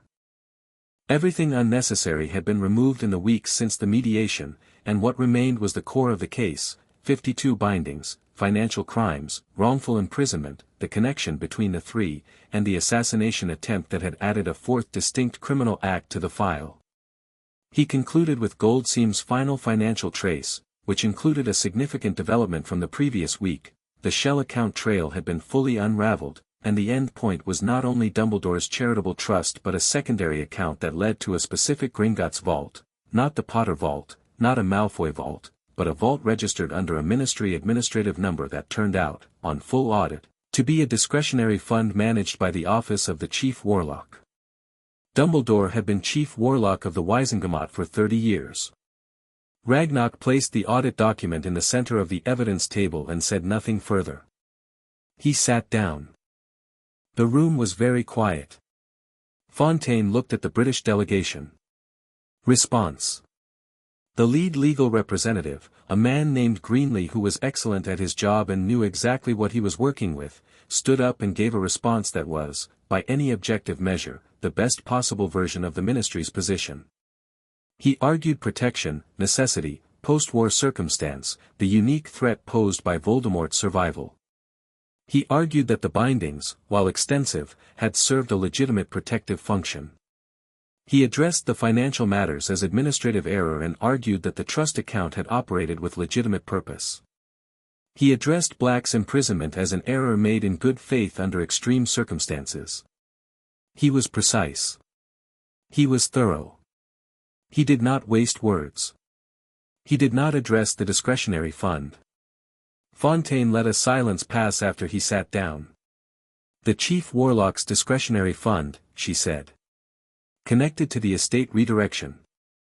Ministry Council, would you like to address that? Greenley consulted briefly with his colleagues. We request time to review the audit documentation. You have had the documentation for 4 days, Fontaine said. You reviewed it. Address it now or decline to address it and we proceed accordingly. A pause. We decline to address it at this time. The room registered this. Everyone in it understood what declining to address it meant. Fontaine made a note. Witness testimony will now proceed. Sirius went first. He came down from the gallery, stood in the testimony area, and accepted the oath binding. He spoke clearly and in sequence, the way he'd practiced with Harry and Ragnarok and Bones over the preceding days. He described what had happened in the days after the Potters' deaths. He described Dumbledore's plan and his refusal. He described his imprisonment. Under oath, everything he said stayed quiet, no flag, no challenge, because it was all true and he knew it was all true. The cross-examination by Greenley was skillful. He pushed on Sirius's clarity of memory after Azkaban, on the possibility of misremembering Dumbledore's specific words, on whether what he interpreted as causation between his refusal and his imprisonment might have been coincidence or the independent action of ministry officials responding to other information. Sirius answered each question clearly and without agitation, which was the sign of someone who has prepared for exactly these questions. I didn't misremember, he said. I had 3 years with nothing but my memories. I know what was said. I know when it was said. And I know that the arrest came 72 hours after I told Dumbledore I was taking Harry, and that the official who signed the detention order had been present at the meeting where I told him. Cross-examination concluded. Amelia Bones followed. She was brief and comprehensive, 10 years of investigative experience presented in 14 minutes of testimony, covering the 5 financial violations, the Black detention file, and the discretionary fund. She made no conclusions. She stated facts and let the facts make conclusions. Then the panel called Albus Dumbledore. He came to the testimony area with the gravity of a man who has been preparing for this moment and is prepared. The oath binding settled. He acknowledged it with a small inclination of his head. Ragnarok rose from his seat at the Gringotts table.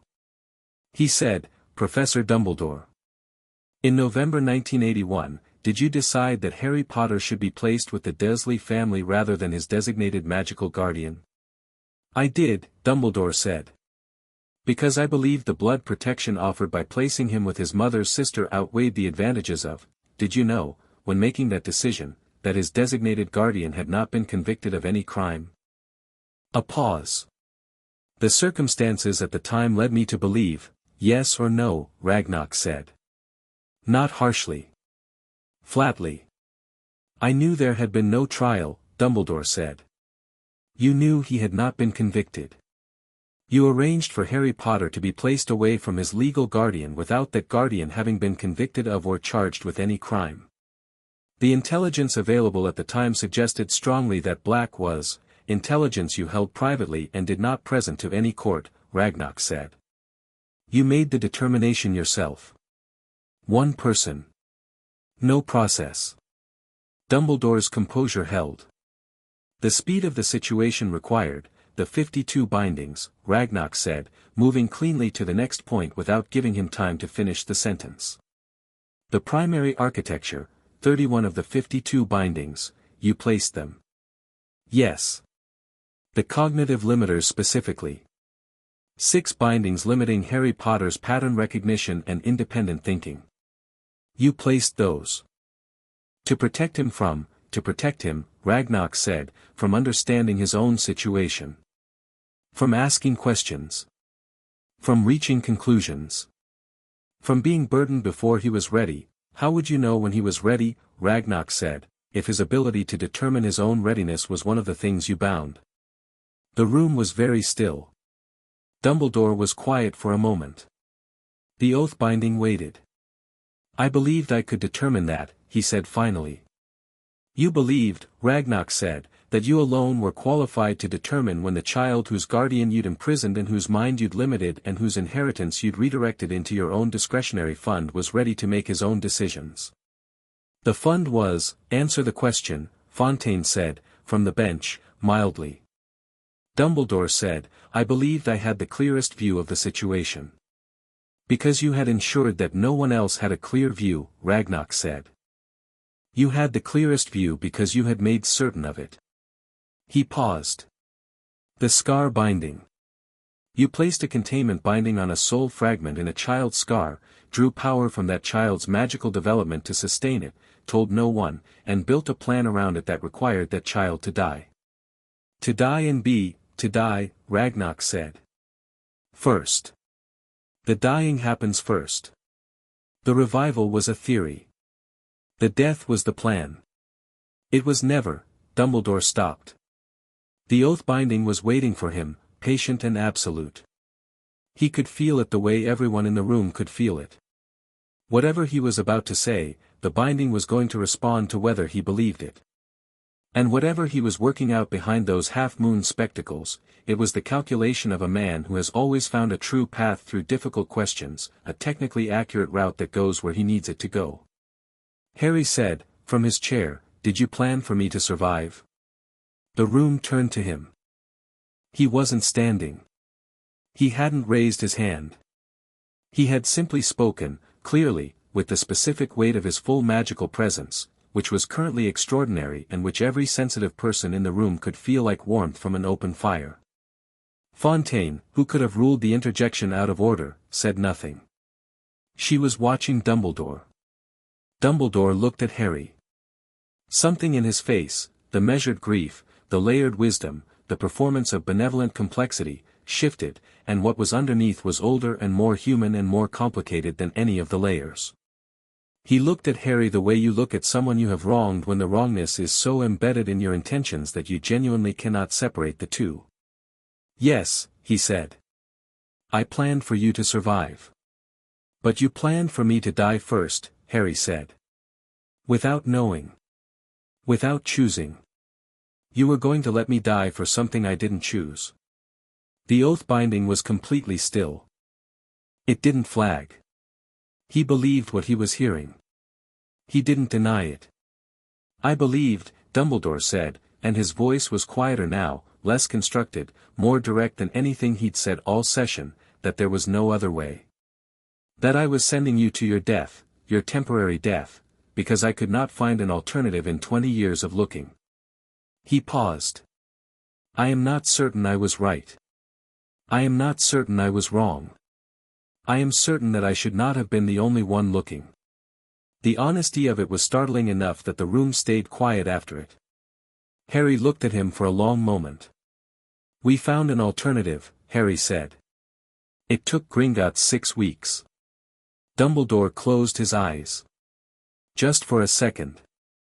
Opened them. I know, he said. 6 weeks, Harry said, because they looked.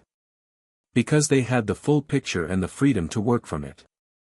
That's what you took away when you decided you were the only one who needed to know everything. He wasn't angry. He was something colder and more permanent than angry. The alternative exists. It doesn't need me to die. And I'm going to use it. And you're going to know that the plan you built 20 years around wasn't necessary. He turned to face Fontaine. I'd like to make a statement for the record. Fontaine said, go ahead. He stood up. He was small, nearly 5 years old small, in properly fitted clothes, with round glasses and dark hair and a scar on his forehead that was going to stop being relevant very shortly. He stood in the chamber of the International Magical Courts in Geneva and looked at the 3 judges and spoke. My name is Harry James Potter. I am the sole heir to the Potter family, a client of Gringotts Bank, and the child that all of these proceedings are about. I want the record to state that I am not a victim in the passive sense. I am a participant. I have been a participant since the day Brightthorn found the first binding, and I intend to remain one. He paused, composed and clear. I want the record to state that I don't want revenge on anyone in this room. I want accountability. I want the systems that allowed this to happen to be changed so it can't happen again. I want the money returned to the Potter estate. I want Sirius recognized as my legal guardian. And I want every single illegal binding documented and entered into the permanent international record so that in 50 years, when someone tries to tell a child it's for their own good, there is evidence in a court of law of what that phrase can mean. He sat back down. The chamber stayed quiet. Fontaine looked at her 2 colleagues. Something passed between the 3 of them without words, the communication of people who have been in the same work for long enough that some things don't require language. She said, the panel will deliberate. Session suspended for 2 hours. In those 2 hours, Harry ate a sandwich in a side room with Sirius and Ragnock and Brightthorn, and Sirius talked about motorcycles for 20 minutes because Harry had asked what muggles used instead of brooms and one thing had led to another, and Harry listened with genuine interest, and Ragnock ate his lunch and watched them talk with an expression that he was managing in the specific way he always managed it, efficiently and without acknowledgement. When the session reconvened, Fontaine read the panel's rulings. They were 11 in total. The first 5 were the foundational ones, the crimes confirmed, the parties named, the legal violations specified. 52 illegal magical bindings confirmed as criminal acts. Financial crimes confirmed. Wrongful imprisonment confirmed. Conspiracy confirmed. Each finding went into the permanent international record exactly as Harry had asked for.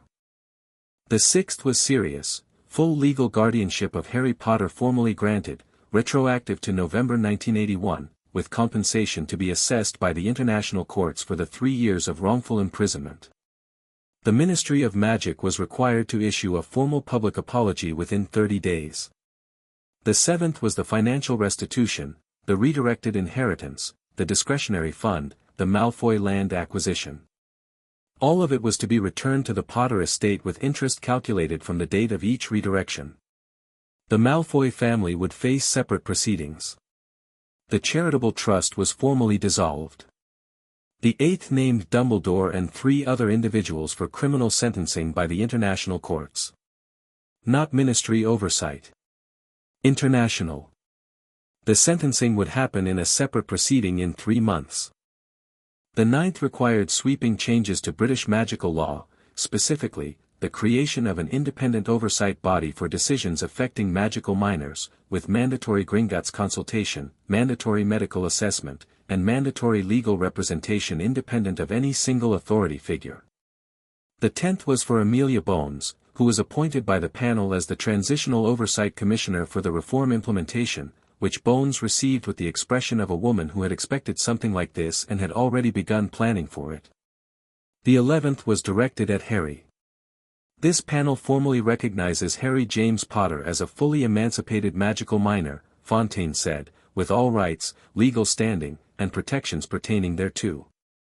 Additionally, the panel formally notes, for the international record, that the evidence presented in this case demonstrates extraordinary resilience, capacity, and judgment in the subject of the proceedings, and that the outcome of this case owes significantly to that subject's active participation. She paused. Mr. Potter, this court stands in your debt. Harry looked at the three judges. He looked at Ragnarok, who was looking at the table with great interest. He looked at Brightthorn, who was looking at the wall. He looked at Sirius, who was not looking at anything because he was looking at the ceiling and had been for about 30 seconds. Thank you, Harry said. Then, are we done? Fontaine almost smiled. We're done. Saturday came. The room they used for the scar procedure was not the examination room. That space was too associated with the removal work, and Hestia had specific requirements about the spatial arrangement for what she and Brightthorn had designed. They used a larger room on the 4th floor, cleared of furniture, with the walls freshly warded and 4 people positioned at the cardinal points, Hestia north, Brightthorn south, Ragnarok east, Sirius west. Harry sat in the center on a plain wooden chair. Hestia Jones was a small woman with silver-streaked hair and the kind of calm that comes from knowing exactly one field of magic better than anyone else alive. She had reviewed the theoretical framework with Harry the day before, walking him through the mechanism step by step, answering every question with the respect she'd shown him since the first day, the respect, he'd noticed, of someone who was also slightly wary, in the way that people who understood scale were wary of things operating at a scale they recognized. The fragment will resist, she told him now. It's been in the scar for 3 years. It's become habituated to the space. When you reach for it with your magic, it will push back. How hard? Hard. It's a piece of a very powerful dark wizard. It will feel hostile. It may try to communicate images, emotions, suggestions. Do not engage with any of it. The engagement is a trap. The only thing that matters is the expulsion. What does expulsion feel like? I don't know, she said honestly. No one has done this exactly this way before. The theory says it should feel like pushing out something that doesn't belong. But I can't tell you from experience. Harry nodded. And after?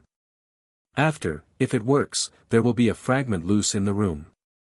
That's what the ward configuration is for. It contains anything released from the scar within the room boundaries, and I'll destroy it immediately.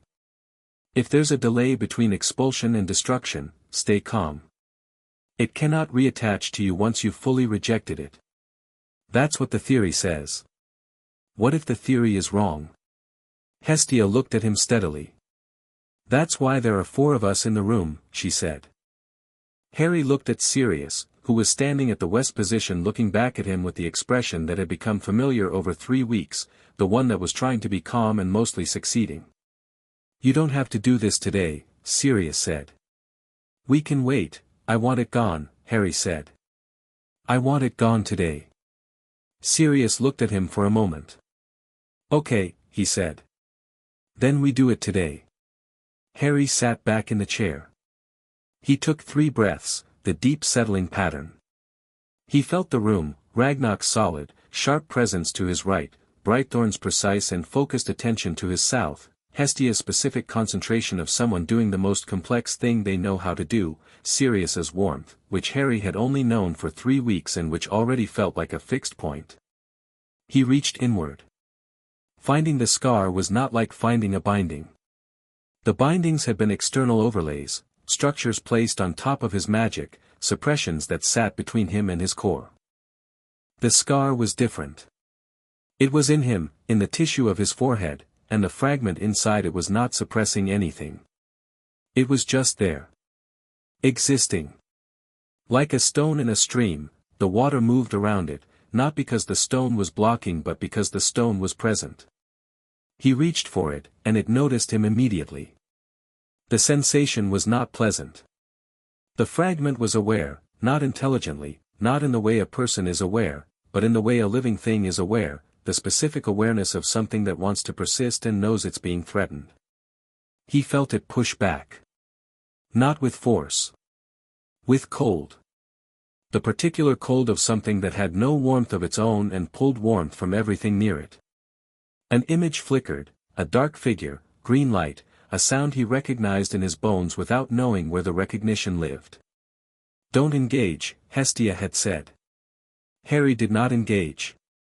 He held the image at arm's length, acknowledged its presence, and pushed past it.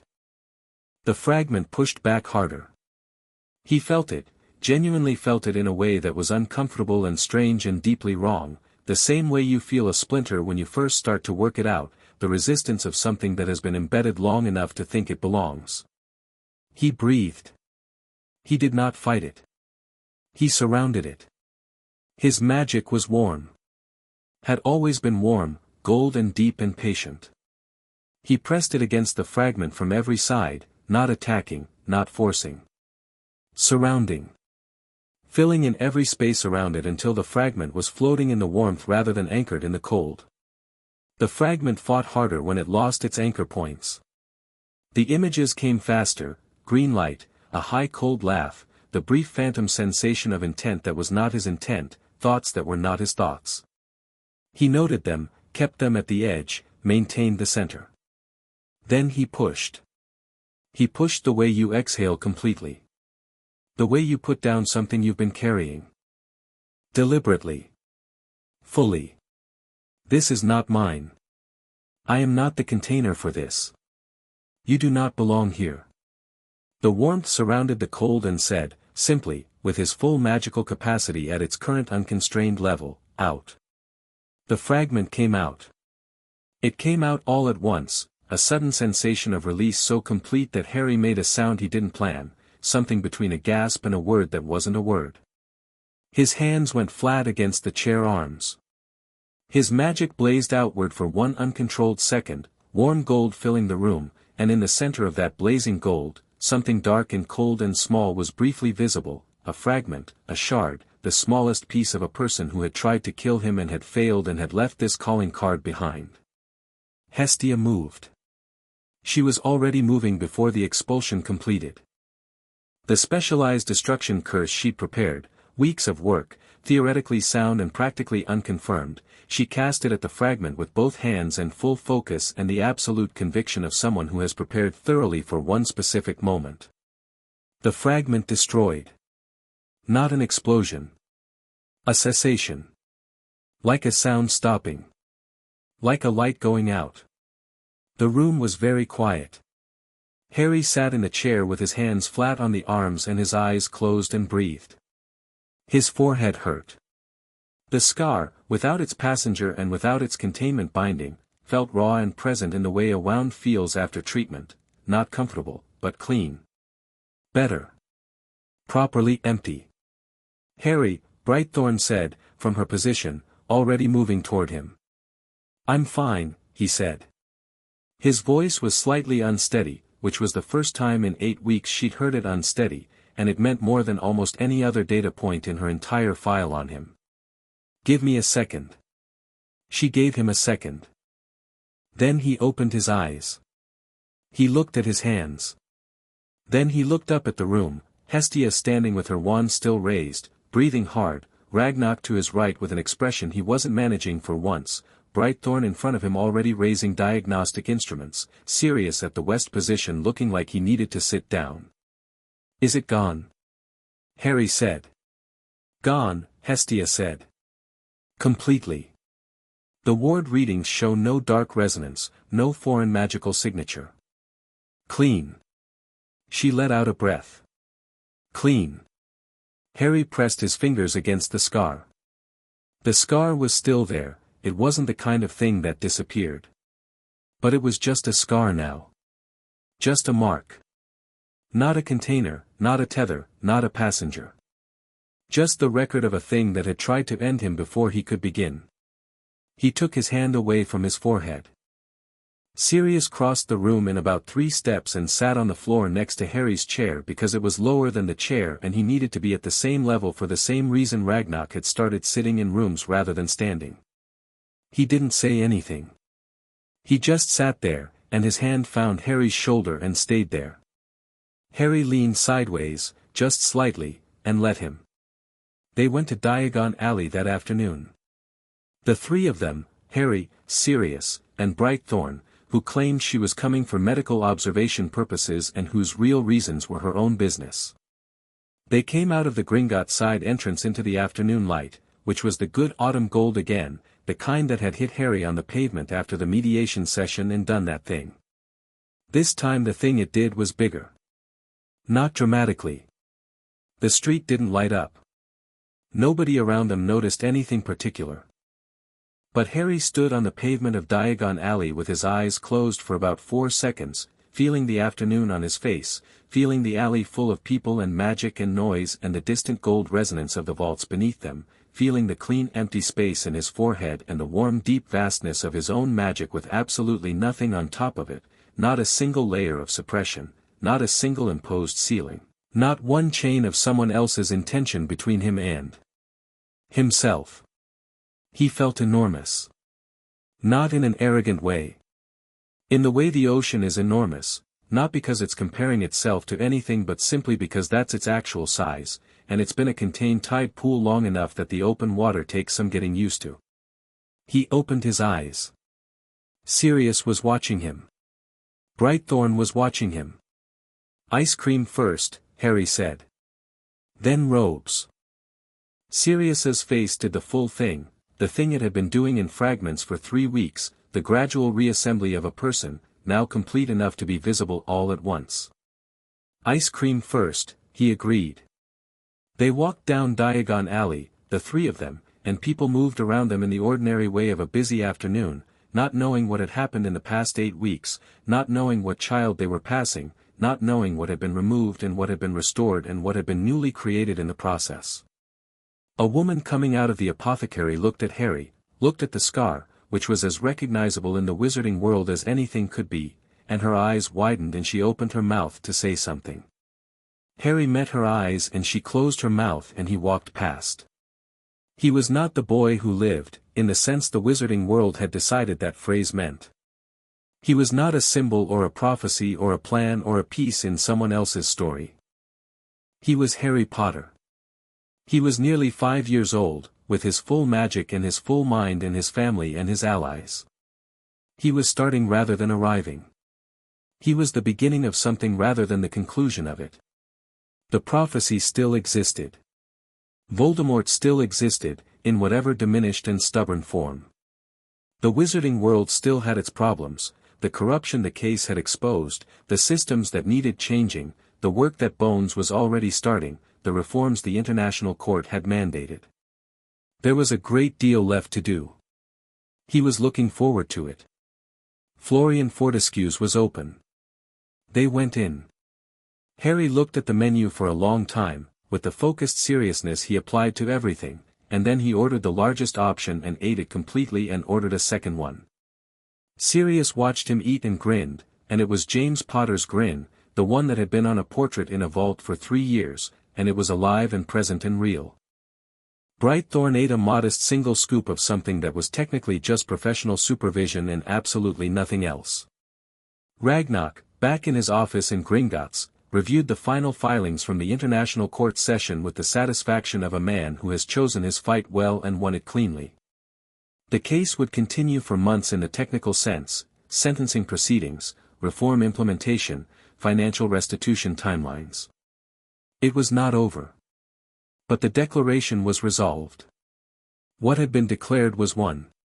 He pulled a clean sheet of parchment and wrote at the top, in his precise, unflourished script, Case P. 1147, GB, Status Update.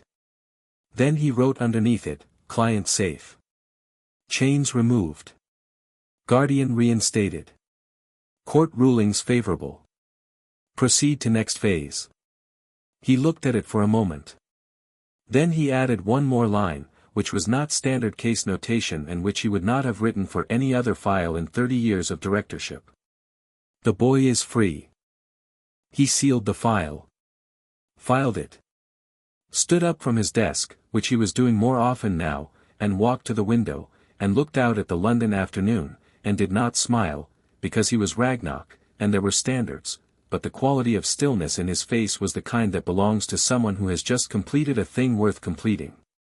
Outside, in an ice cream shop in Diagon Alley, Harry Potter finished his second bowl and looked at the window and the street and the autumn light doing what it does, and felt the weight of nothing where there had always been weight, and was, for the first time in his short and complicated life, completely and irrevocably free.